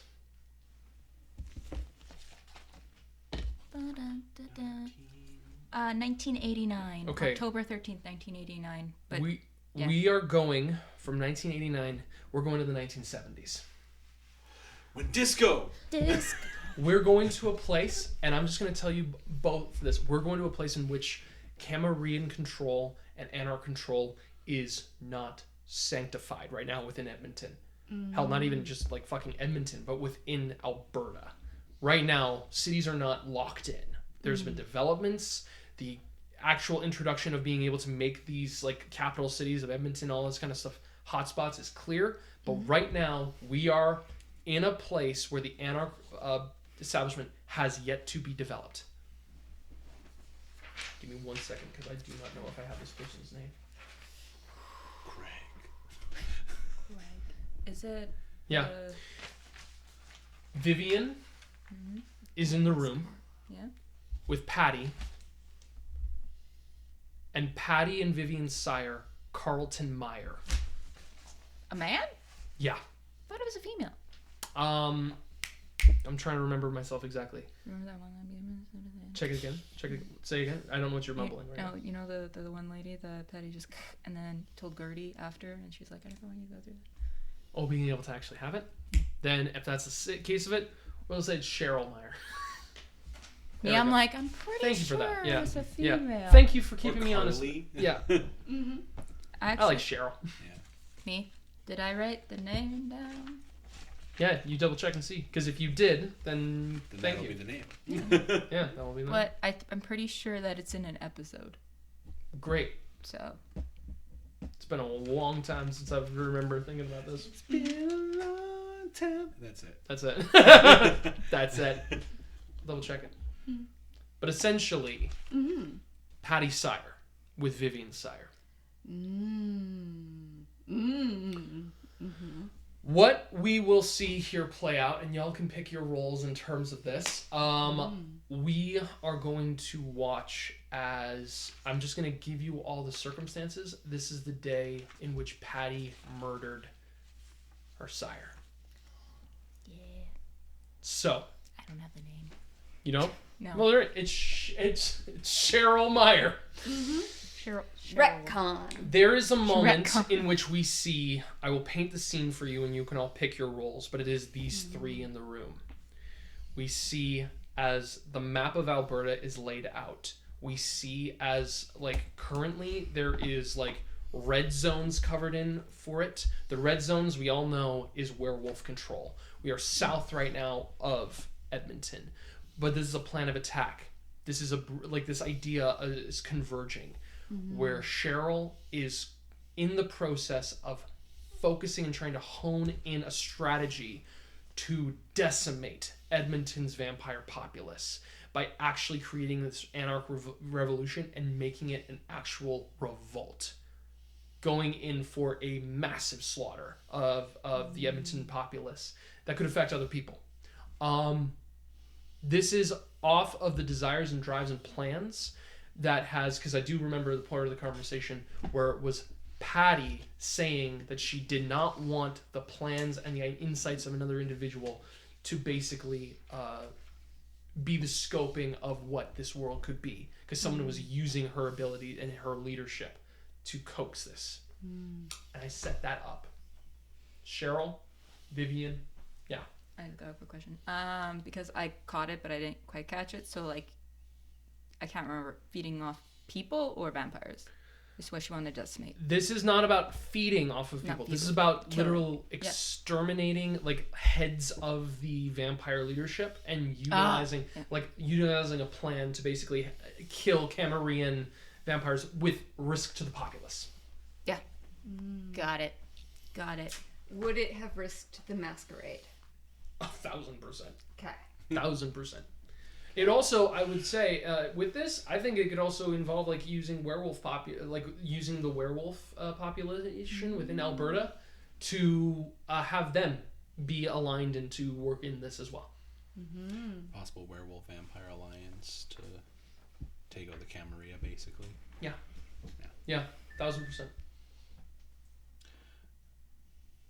This is, I will say, for you, Patty, you have connections within werewolf groups, that kind of communication that you've been trying to work with this to build a good rapport within this anarch point in time, and now you are seeing that your abilities to actually share this information is being used for this plot. I'm Patty. You're the thing. I'll be Vivian, sure. Or do you want to be? Who do you want to be? I can. Cheryl? I'm okay with either. Yeah, I'm okay with Cheryl. Sure. Yeah. Okay, cool. I'm gonna have to remember it, guys. This is my own little plot, and I don't fucking remember, so we're gonna have a fun time. Don't look at me. I'm looking at all of you. Okay, good. But whenever I look taking over notes. you, oh God. There you go. Anybody want to start first? I'm a little nervous. Yeah. I know it's my own scene, but your own scene, but you know what I mean. I'm a little nervous. I get a little nervous. All right. So, you think you can actually talk the werewolves into helping us? I've already made some proper discussions toward them being part of our alliance. There is something that I heard, though, that is a little bit concerning. That I just want to fully understand what you are going to be using all of these alliances for. Because I heard a little rumor, and I just want to... I'm not questioning your leadership or anything like that. I just need to know if what I heard was true. Well, what did you hear? That's what I'm trying to find out. Like I've said before, these ivory tower imbeciles, these Camarilla,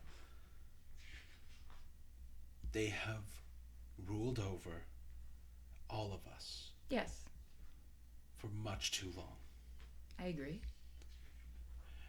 And merely just pushing them out means they always come back. It's like an infection.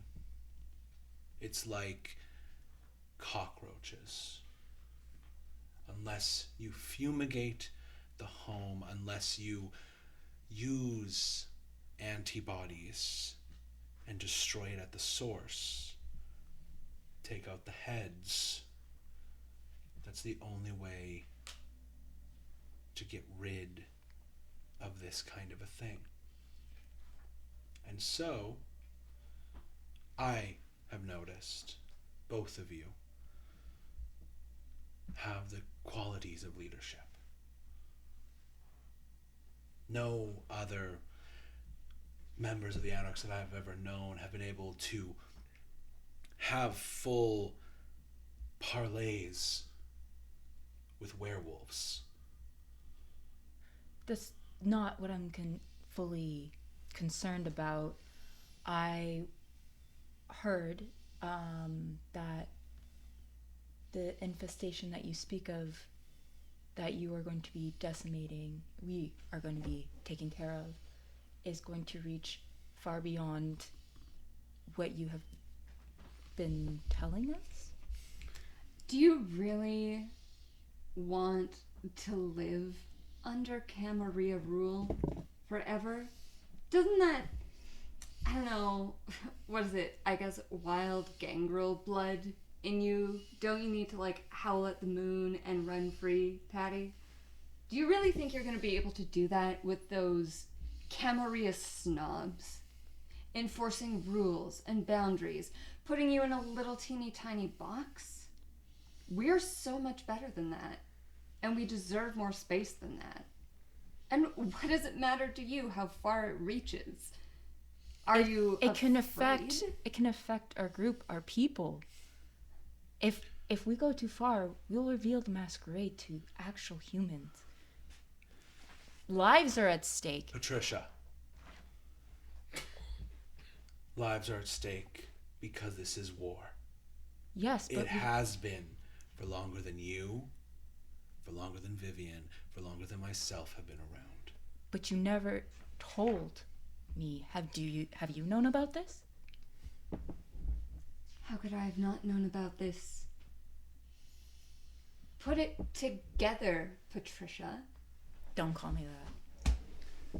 It's obvious when you look at all of the pieces. The Camarilla squish people like bugs. but we're doing the same to other people who may be more innocent.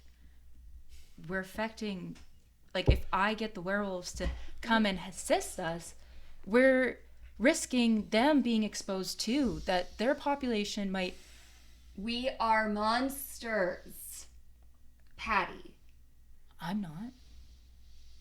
We all have the blood of Cain through our veins. We are the ones who were born of the first murderer, as far as the stories go. We may not be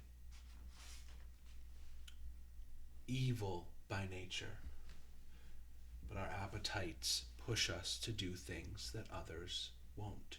The same can be said for the werewolves. You talk about innocence. Not one of us who have this blood, not one of us who have been changed are innocent. The only innocents out there are the human children that run around.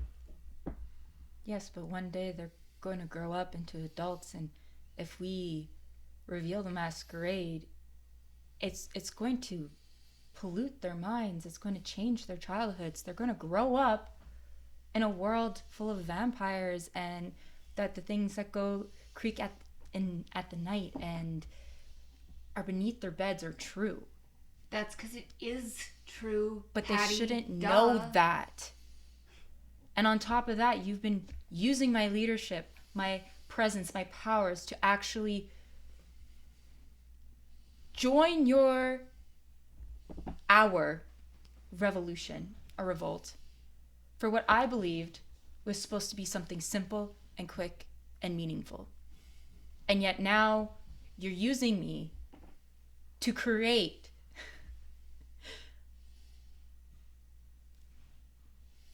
a bloodbath. Whose side are you even on? Do you even hear yourself right now? I'm obviously on the side of what is right. What were you before I came into your life?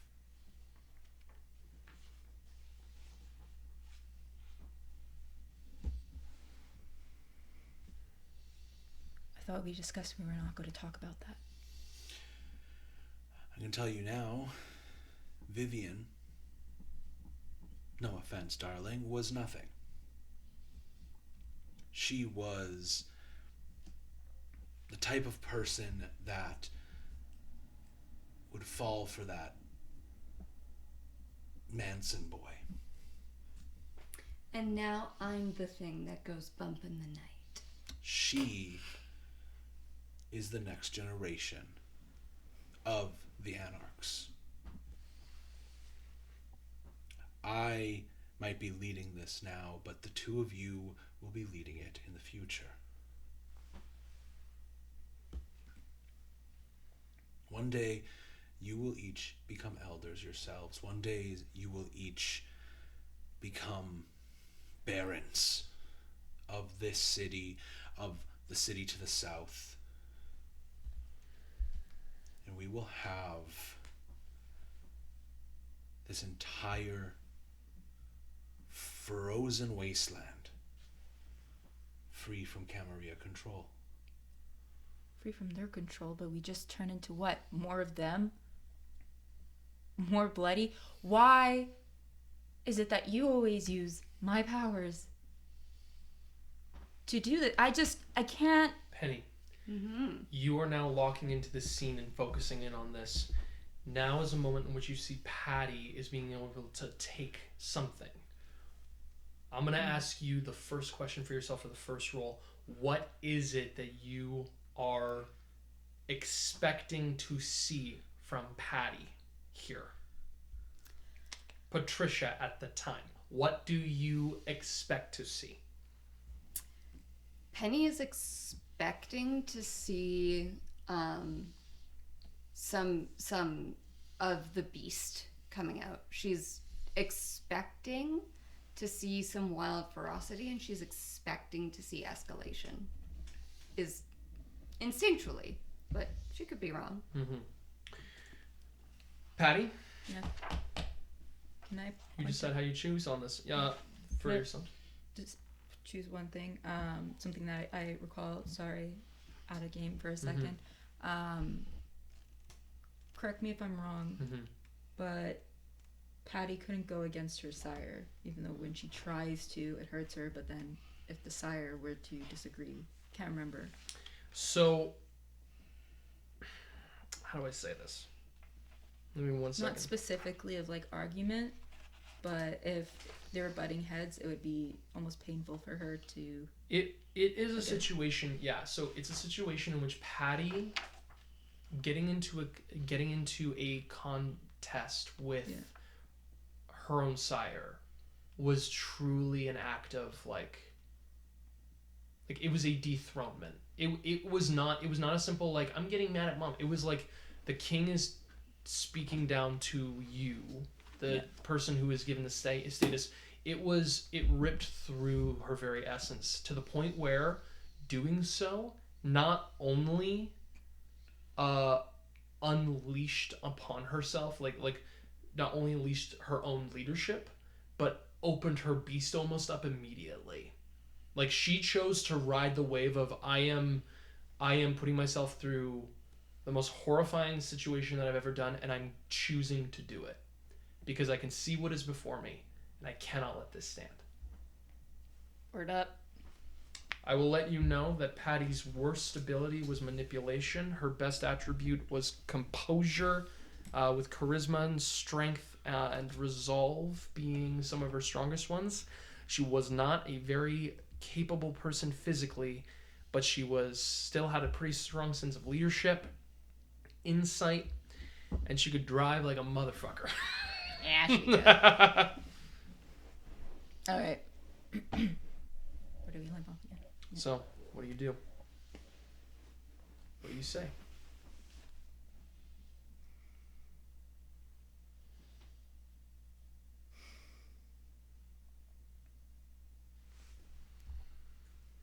I can't let you go through with this. Not this way. There has to be another way. You can't do this to an entire city. I'm not scared. Well. Oh, little Betty's under the Betty bike gonna get the little kitties. Vivian, you've always been such an annoyance. Mm-hmm. You won't let me. I can't let you. You're risking the lives of so many, like the entire Masquerade and so many people's lives. I won't let you. First roll right now. Okay.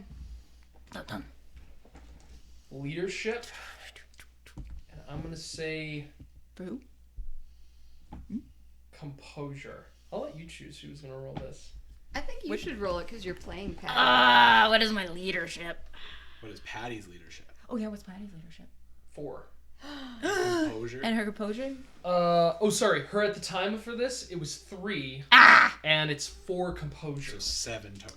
Okay. Do I do any blood dice or anything like that? Because she would have been 1 eaten. hunger. She would be basically at 1 hunger at this point. Yeah, 1 hunger. They were eaten. I'm going to tell you, the success of this is a 4. Also, question for you real quick. Yeah. Because of Cheryl being the sire and technically the 2 of them being sisters, all 3 of them would be Gangrel then, right? Mm-hmm. Okay, thank you. Okay, gotcha. And yeah. 1, 2, 4, 5. 5 successes. On 5 successes, in this moment, what you see, Penny, is Patty having a defiant stance against her sire, Cheryl, and putting Vivian down in terms of this moment to a point where this was... So, vampire society's changed quite a bit. A social combat is something that you do in civilized cultures. This is what we have decided we must do to order to see who is best and who is not. But back in the day, you got 1 strike and you're out. You fucked up. You fucking stood up to the king, and now she gonna fuck you up. That was the order in which things happened. In doing so, Patty knew this. Patty knew what she was doing at that moment. And in saying her defined space of saying, I won't let you do this, Patty knew there was one way to stop her. Cheryl, what did you do when the minute this is said? I think the moment that Patty would have gone in, I feel that Cheryl would have, I think, let her gangrel side out more. And so I think Make herself bigger. She would become bigger. Her eyes would shift to cat-like eyes. And I picture that she was like a gangrel who, if it is within it, did more of a lioness. Ooh, Yeah. good. Just this big, powerful lion coming through at this moment. That was a good choice. That was really good. Vivian, how did you respond? Does Vivian have a pre-established, what is her Animal beast trait. like? Animal. Well, it's actually funny. In terms of the take of Vivian's kind of more features were gangrel in nature, but like, so she actually has gangrel with a slight bit of like Bruja blood. There was a mix crossing with her. So she has both Bruja and gangrel. So like the animal side is a little less, but the violent fighter side. She's Patty's half-sister. She's like, yeah, exactly. A half Something sister. happened there. It's a half sister. So yeah, she fucking, yeah, she's more of an individual who is like less animal, but more potent. Less. Gotcha. Okay. Then Vivian is also gonna but within herself, she doesn't show any traits of it, but she gets like a little bit of the like, let's fuck shit up. It's a little bit of honey badger energy. It's a little bit of like, I don't know if you've ever seen like a baboon like lose its shit.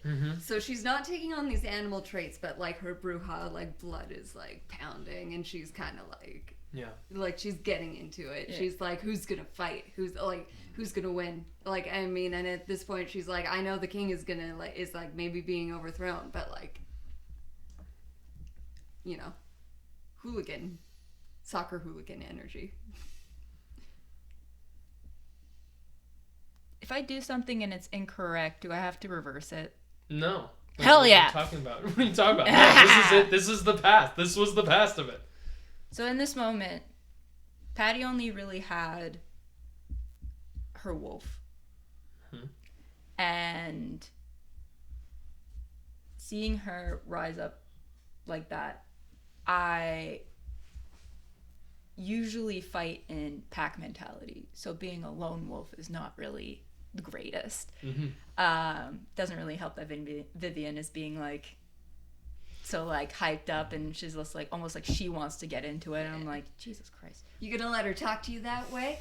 Hey, are you gonna let her talk to you that way? Show her who's boss. Jesus Christ, Vivian, settle Young down. Vivian Pick a side. I think my favorite thing too, and I actually love it, but this to me shows that Vivian's British accent fully a put on. Like fully like her faking an accent to try to seem higher. Which I'm like, I think that's great. Baby's got a temper. Sorry. Don't apologize. It's great. So what do? That's wrong.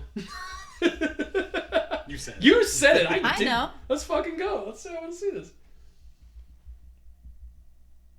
I feel cornered, and because Charlotte's my sire, I want to tuck my ears and my tail and back down. But something in me is like,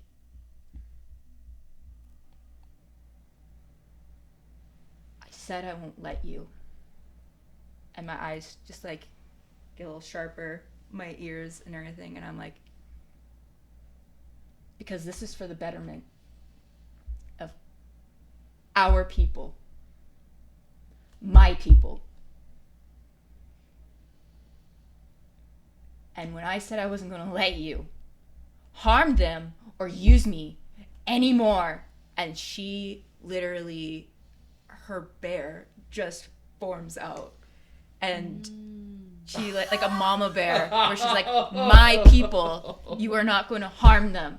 You are not going to expose them. You are there to protect them.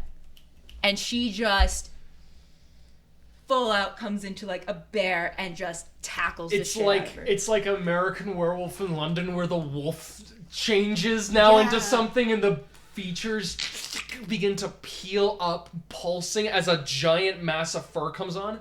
As Cheryl, you feel a bear come on top of you. This is the roll that needs to happen. Oh, fuck. The roll that happens here is going to be a protein strength brawl check. Patty's brawl is 1. Her strength is 3. But in this moment, her protein is a 4. So, the difficulty of this is a 6. This is a 6 that you have to see. And this is you seeing into it. So 8 dice? As the monster is coming through. As a frenzy comes into where basically Patty unleashed a fury upon Cheryl at this moment. There's a question for Monika's possible benefit. Mm-hmm.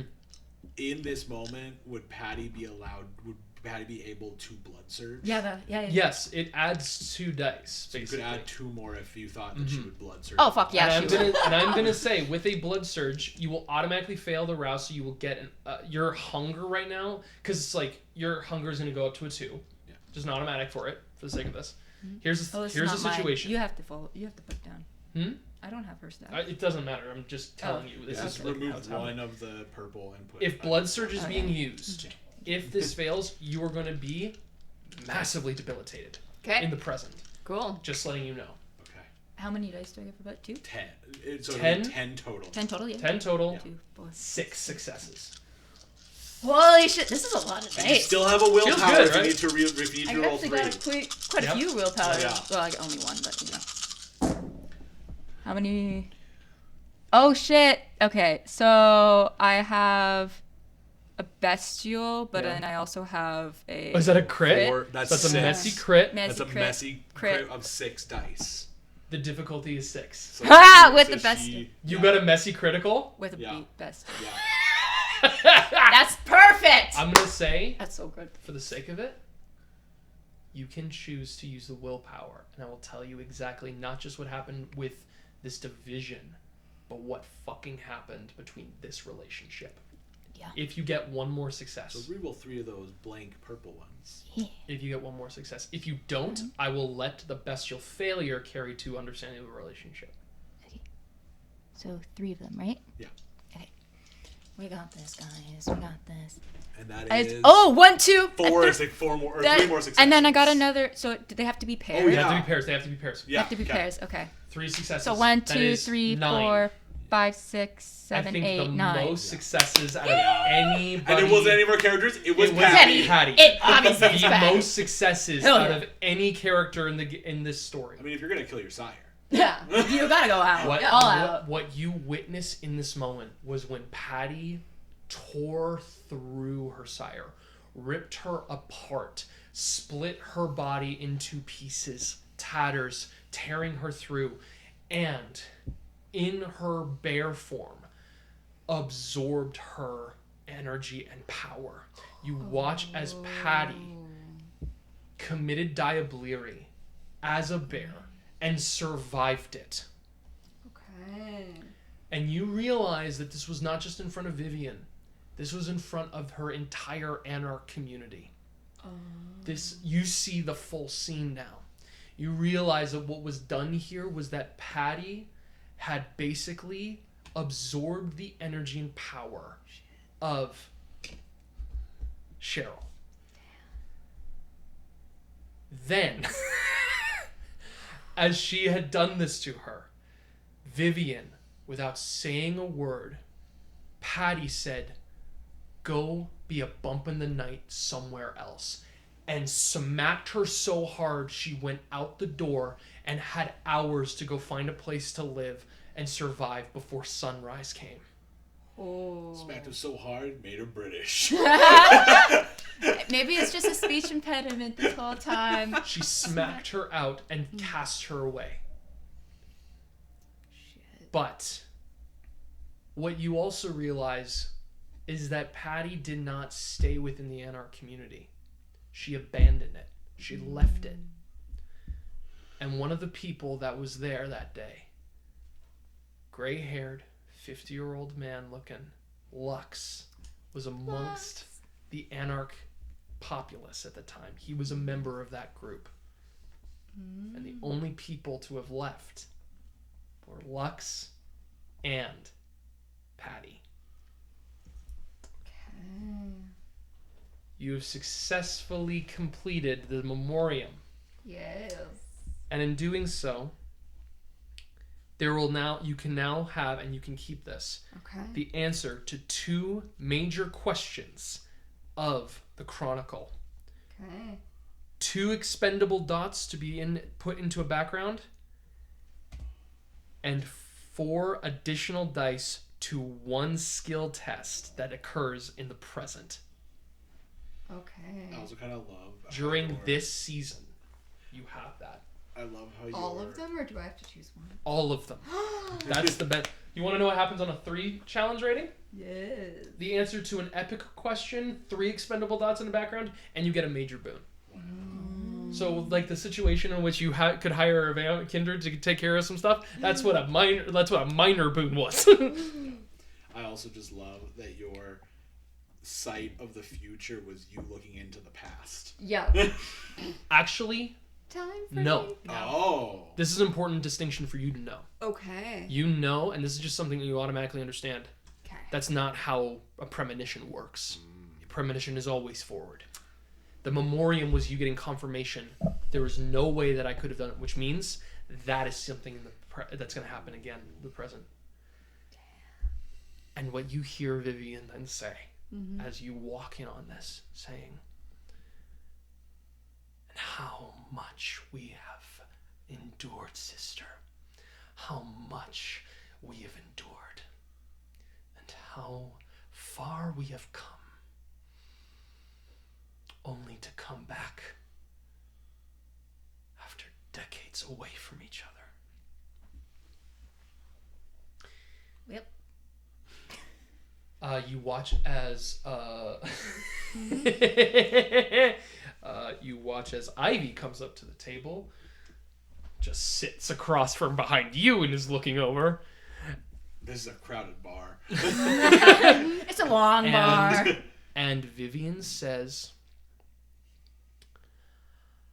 I'm happy to see you've got a house for yourself. I hope that no one throws you out of it.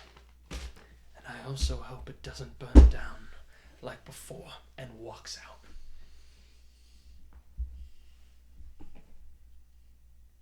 Well. So you missed the phone call. Yeah. I missed a phone call. And a text. And a text.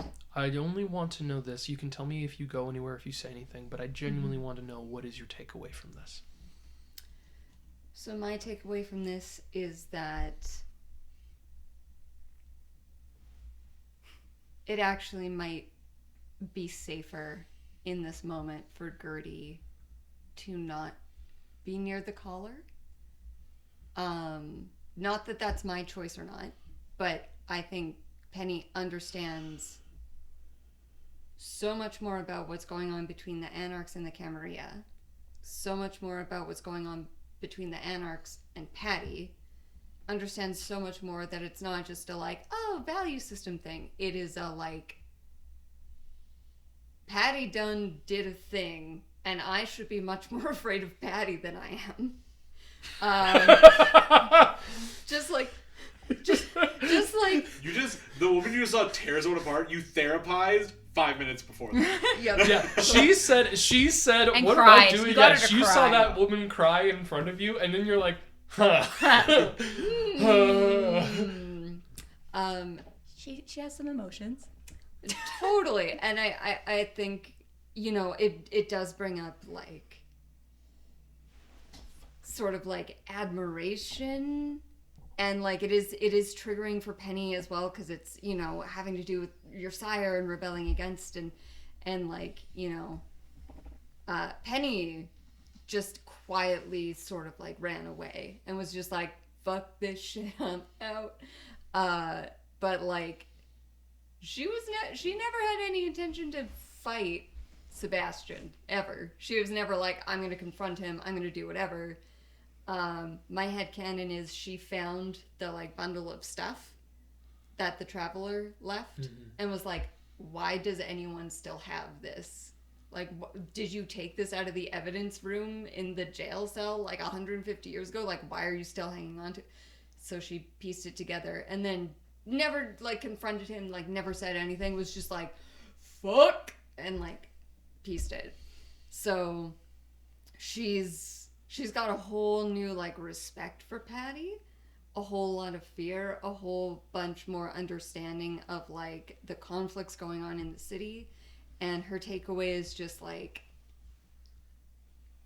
okay, I'm starting to like, the protectiveness is starting to make sense, and just the idea that like I understand like why Patty is saying that like Gertie needs to get it together, like especially because it was about the Anarchs just decimating humans. So Gertie's new attitude of like, you know, the loss of humanity of like, we'll just whatever, like we'll just kill you, like who cares? Gertie buried that old past. Like someone said that before. It was her own sire in which she, like someone said that. Yeah. She killed them for it. Yes. And it was her mother, like her sire mother. Yeah. And if she's capable of doing that, you feel that, I won't tell you how you feel, but it shows restraint on Patty. That the way this was resolved this time was a conversation in a room where she made herself look like the villain. Yeah, no, I definitely like Sami the player is still like metabolizing it. Sure. So I think, you know, you've got an accurate depiction of like what Penny is feeling in this moment. Quick question. Quick answer. Meta game. When you do a memoriam on someone else, are they aware? It's never happened before. Oh, okay. That's not how it works. Okay. That's not how Memorium works. Memorium works in that you do it to yourself. That is what your book. Put your project die down to 3. Okay. Because you just realized, if I roll an 8 insight on the meta thing, I could connect to another person's brain chemistry. Constance built different. Yeah. Constance built different. She built... Oh shit, is it terrible that my first thought is like, what if I use this on Melvin? No. Yes! No. Yes! No. Yes!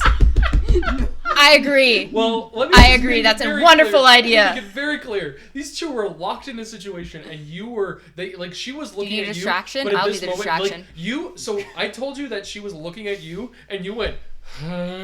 Like you went into the brain chemistry of both of these people, opened up their brains, and then I think what happened from their perspective is Vivian was like, "Hello." Vivian looked at and Penny's eyes went. Yeah, they split that way. Yeah, so it's just like you have done something yet again that no one is able to do. You have open Memoriam, and then you connected to the Memoriam the memories of other dead vampires. Great. How's your book gonna be, I wonder? Oh, Madam Memoriam. Gonna have to hide it from Melvin for sure. As he doesn't even want to read it. You know what? Yeah. I'm not gonna even roll for it. I just think that what happens at this moment is you watch as Vivian steps up and stumbles for a second, pauses and goes, and what you see is Patty sit, staring, and Ivy just kind of comes over to her to be like, is everything alright? And she fucking falls down. Like, boom. Down on the ground. Shit. And you see people rush to help her. What was in that whiskey? Penny. Just lots of whiskey. She... and by the way, that just floods out of her. Yeah. Yeah, I mean, Penny... Oh, no, don't do that to Patty. It's gross. Just bad. One end. No, it's bad. She does have medicine diagnostics. She knows she could help. She's also like, I think there's more going on here than I assumed. Mm-hmm. She doesn't want to try to be like, oh, just let me say goodbye real quick, just to let you know, just to give you some like closure. Yeah. But she does maybe Andre. I don't know if she can tell that Andre's human or not. Yeah. Okay, perfect. Or like if she's able to like catch Ivy's attention, or just like whoever. Ivy's busy. Okay, that's fair. Then maybe she just goes to Andre and is just like, thank you so much. I see this. Yeah. Thank you. And he's just like the presence has worn off for him. He's got somebody on the phone. Okay, perfect. And Penny just she's kind of like, I don't think this is a closure time. This seems like a catch you next time. Catch you next time. So she just sort of takes a business card, puts it on the table, sees Andre on the phone, and she just slides it, and then money for the beverage, and she just sort of like, okay, I'm gonna leave now. You leave. As you leave, Ivy watches you as you go. You head outside. Okay. Where do you go? Can you just tell me where your intentions are going?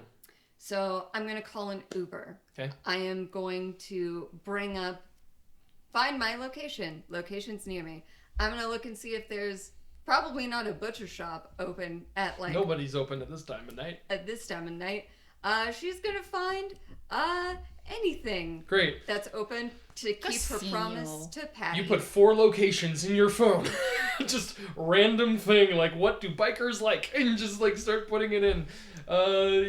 You punch that into your phone's Uber context. It's gonna cost you $100. That is A-okay. She is keeping her promise to Patty.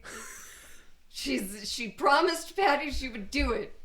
She's gonna do it, and now she's like also a fucking anarch Sami there.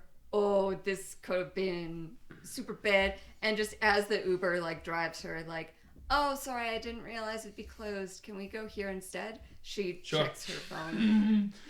Checks her phone. Sees a thumbs up. And a house. And she goes, well, Gertie has either found a place to stay or she's coming to stay at my place. And either way, she has a place to stay. I will have to call her immediately when I have privacy. And she sees she has a missed call. So she opens the voicemail. I think once it clicked to voicemail, and I'm assuming that you probably have like an incoming like leave a message or whatever. This is And, Dr. yeah, and it just sounds like, hi, this is Nico. We met outside that bar when your friend got thrown out. It was nice to meet you. I'm kind of worried about your friend. She didn't look okay. I'm gonna try to find her, see if she needs help. I think you can call me back. I haven't used one of these before. Literally earlier, I think a couple days ago was the first time I used one. Okay. Again, Nico, thanks for the book signing. Bye. And then there's like dead air for a minute. Because he closed and you can and then you can hear like, what do I do? Yeah, fuck it. And it just ends for the time limit. Doesn't give a phone number because he doesn't know how. Great. And Penny is just like, that's not the worst ally that I could have. She's like, he said he worked for the Camarilla. And she's like, oh, how am I? And then she has the thought, how am I going to tell Mother? And then she's like, maybe I don't tell Mother. And then she's like, maybe I tell Mother some of it. But Gertie, though, and Kay? And she's like, maybe I should learn how to find a way to get blood at my place so I can meet people in private. And just her thoughts are so scattered. She is at this point just riding around in this Uber like. Oh more man, like this one's soup. closed too. Oh no, this butcher shop also isn't open at 2 a.m. Oh, could we try like this one? And she like goes like almost all the way to the north. Like she goes like around like to Capilano. Like she makes like a big question mark. You're gonna get a 4-star rating as an Uber attendant for this.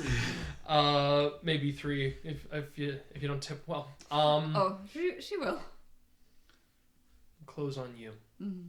You're asleep. You're off for yourself. Mm-hmm. We go to 2 different places to close out our session. The first is Edmonton International Airport. Oh, yeah.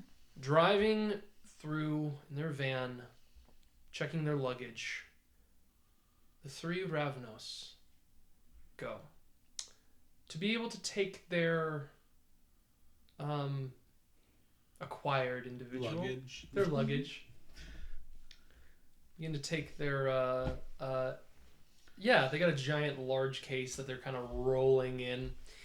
As they're rolling it to be able to check their luggage, they set up. Kilgit begins to go through to begin to check getting tickets, so that we can all see a little bit of what everyone else sees. On the cameras, nothing. The benefits of the Ravnos is to be seen and unseen. Obfuscation is powerful. They can move quietly, and they use ghost of the machine to make themselves invisible to the actual security system within Edmonton International Airport. That's dope. Mm-hmm. However, as they are checking in, as Kilgid begins to go to stand in baggage check, there's an individual right ahead of them who's working here at the airport. It's kind of like going around collecting some bags and stuff and piling them up onto a cart just to move them down to the next line to load them in. Before Kilgit gets to the front of the bag check, something is heard ting, left on the counter. He looks over, and there's a symbol of Islam. The actual religious symbol of Islam, and you see that there is the moon and the star, and Kilgit looks, and he looks over towards the individual who left it there. Pushing. He moves, and what he shows is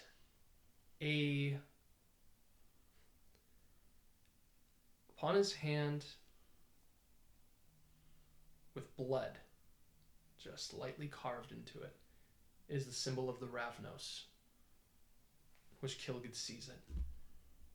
Turning his head, Richard Romulus locks eyes with Kilgit and begins to move. Ravnos have a very interesting element of it's not necessarily their compulsion, I believe, but it is their, maybe it's their compulsion or their bane. No, this is their compulsion, which is tempting fate. They are the daredevils. And when danger rears its head towards them, they can push against it. They can take the easiest way out if they wish, but it is something that goes against them, and they must resist it. Mm-hmm. And Kilgid speaks in Indian to the 2 members of the Ravnos, leaving the baggage to the side. They'll be back for it. Mm-hmm. They utter, or he utters to his group, follow him, find him, deal with him, and make him disappear. And as a piece of baggage crosses over our camera, all 3 of them vanish from sight. They walk. We do not see them. Now we go to Richard. Richard begins to walk just around, goes to the bathroom. The best way I can describe what happens here is the camera angle for Richard. So at first we take the camera angle and we follow it towards Richard as it's just him in the bathroom stall, kind of handheld kind of thing. We're just like there. Sets up, looks in the mirror, sets up, goes in the back area. And then, very interestingly, the camera sets up in a full wide shot where we see the entire bathroom. Stationary. Seeing the entrance of the bathroom. But we're just watching Richard here. I told you. But we're just watching Richard. Don't worry, there's plenty of time to jump later. Richard is standing here. And as he is, we just see this camera lingering at the entrance for a while. I'm actually going to have our kindred here roll a check for themselves, which is very important. This is going to be an academics check and intelligence. Well, Because I need to know what anybody here knows about a particular element of some stuff. zinc. History? No. Does history apply? I have academics with a special of history. I got none. I will allow it because I will allow history to also be religious history. Okay. I got a whole 1 success on Cool. 1 die. I got a whole 0 on a 1 die. Cool. I got a whole 2, but I'm going to use a willpower to re-roll some of They actually it. had more than 1 die. Yeah, I was like, dang. Look at us in our just That intelligence. was a success. Academics, me? 4. 4. Okay, 4 is not bad. I know what the It's school not was. exactly the number that I need, but 4 is good. Okay. I would just say you are aware that there are some faithful individuals within Hunter Society. Yeah, because he Hunters in particular, Second Inquisitioners, they don't all fall under this. There are certain people that are like Inquisition Delta officers, soldiers. But you're aware of something called true faith. Oh, shit. True faith is a dangerous thing for a vampire. They never know exactly who has it. Not all Inquisitioners are true faith believers. Some of them just be like pencil pushers, office workers. That's not Richard Romulus. True faith gives you a lot of different powers. I will give you 2, but I won't tell you the one that Richard has right now because the success for that was 5. But with 4, I will tell you this. The first thing that he has an ability for is Super cool. super fly. he can attempt to ward off vampires with holy symbols. And this can be any vampire because not all vampires have the Bane, but he can attempt to ward anyone by connecting to the demon part of themselves, that beast, to unleash a repellent thing where faith compels an unholy creature. The other thing is that he can resist, dominate, and similar vampire mind control powers by spending willpower. So he is capable of resisting himself if anyone tries to influence him, like someone with presence. The third one, I will not tell you, but you're about to see. The camera stays stationary towards the entrance. It's a big, wide bathroom here. He stands with his reflector vest, and he's got a belt of some flashlights on him. He stands, just kind of looks and cleans and sees some stuff in the mirror. Kind of walks over. He stops for a second. Gets down on his knee to tie a shoe. And he bends his head down. And as he bends his head down, he slips a flashlight from his belt. And as he does, right above him, emerging out of obfuscation, a vampire is seen as this flashlight begins to shine upon his face. Richard comes up, grabs his face, and begins to have the flashlight of this UV light begin to beat and burn a hole from the bottom of his chin. He keeps it and brings this vampire into the bathroom stall to the point where a hole goes from the base of his chin all the way to the top of his head. That Ravnos agent is dead. The same Ravnos agent that gave you suppressive sniper fire is dead. That flashlight goes in the garbage. And he moves out of the room. He goes back to his cart. He begins to push it.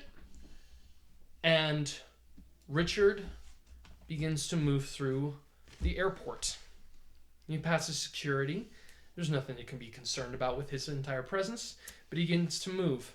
He goes to a hallway and opens up a big heavy door. He takes his reflective slippery vest. He places it at the base of the floor, and he just simply steps to the side of the wall, puts a flashlight into his hands. We go back into the hallway, or go back into the main area of the airport where we follow nothing. We are following an invisible entity. And as they see Richard go through the door, it speeds up. He lays down the vest. He moves out. He gets the flashlight. The door kicks open, moves. It slips down onto the vest, falls onto the ground, and Richard steps over top of where the vest is scrunched up by its feet and begins to spray this UV light right into its eyeball, putting a hole directly into its face. 2 down, 1 to go. Richard is going to make a roll here. Does he hate all vampires? Alright. I'm going to let you guys know something. Mm-hmm. The roll that I just made is the difficulty in order for Kilgud to survive this. Oh, I hope he survives. I kind of like him. Kilgud is a man of survival. But there is a second Inquisitioner Delta soldier here. Yeah, but He has made 6 successes is what he needs to beat. Mm-hmm. No.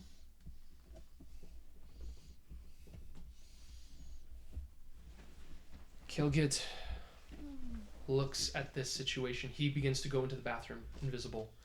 He sees in the stall Ravnos's flashlight is punched through his head. He goes into the hallway and finds the other one dead too. And a moment happens for Kilgud to look and see. He begins to step through, walks out. And he has his plane tickets. He looks and he knows, I need to go back and get my bags checked. He stops. He knows if he turns back and gets his luggage checked, that's where it will happen. That's where it's going to go. Because the hardest thing for him to be able to do, if he was going to do this properly, if he was going to tempt fate, is to go and get the bag and have it just in time for the plane to go. With a messy critical, he goes to the plane. And as Kilgud goes and boards the plane, he boards an empty seat. Someone next to him goes, oh, what is that? The window will be closed at the one space. He will be covered and protecting himself. But somebody in the seating smells something. The Walking Dead has boarded this plane to a point where he has exhausted himself into opening up his hunger, and the only way to satiate it. But until he does, he can feed on somebody, but until he does, he is a corpse on this plane. Decaying, gaunt, and he flies away to safety. But he leaves a case in the lobby. With his vest on, Richard Romulus goes over to this case, loads it up onto his dolly, takes the dolly outside, goes to his car, and takes the case containing Stefan and throws, or Stellian? The Stellion's Zach. Stellian, yeah. thank you. Takes Stellian and throws him in the back of his car, closes it, and he drives. But that is not the last scene.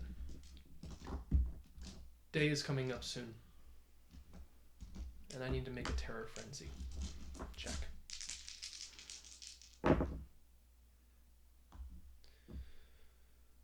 It's a failure. Weeping, crying, and screaming. Distraught, horrified, and terrified as to what will happen. What is going on? What is this day? Kay is a wreck right now.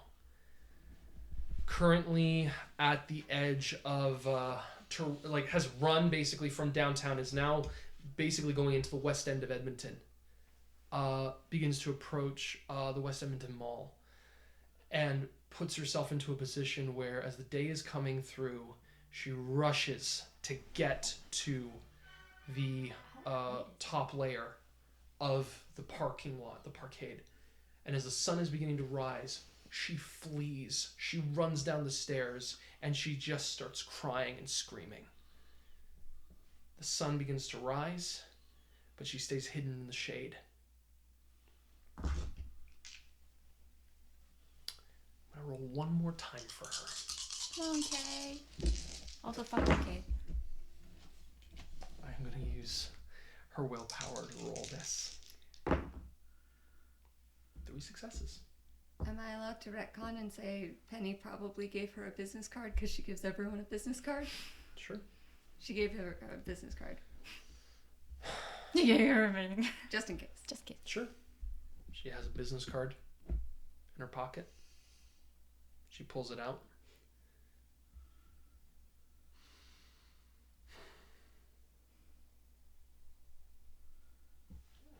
She takes it.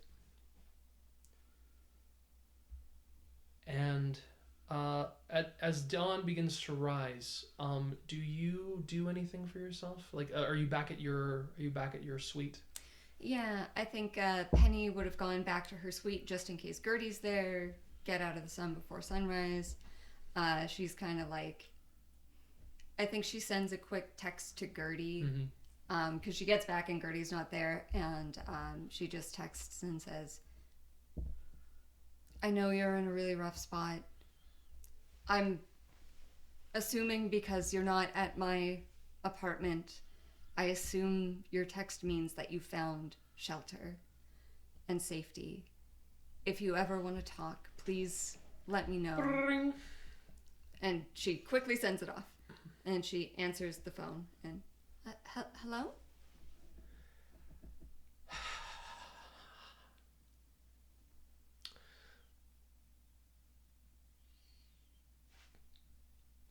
Hello? Is this Nico?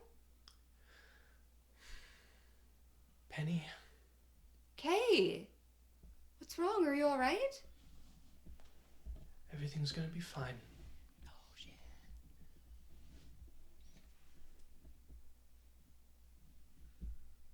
Tell White Fang that I'm sorry. And also, I'm sorry to you. I want you to know it's actually not that. It doesn't look like it's gonna be that bad.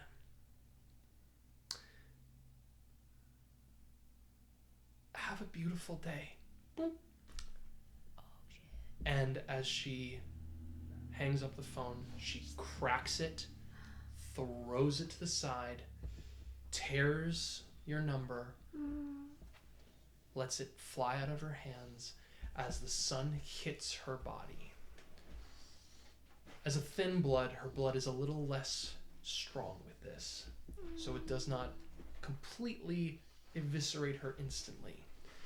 But as her skin begins to burn and char and split and peel, as she howls, as her body begins to take on fire and blisters and singes,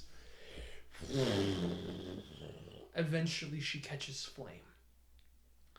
And eventually she turns to ash as the Saturday sun begins to dawn.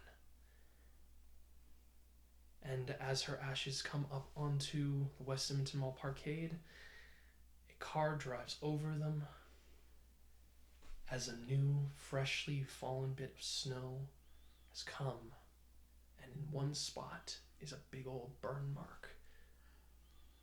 And that is where we're going to end our session. No, sweet baby Kay! Oh, and she didn't get to say, sorry, how to fix the wards. Ah, damn. Oh, well. Well, that's fine. You'll figure it out.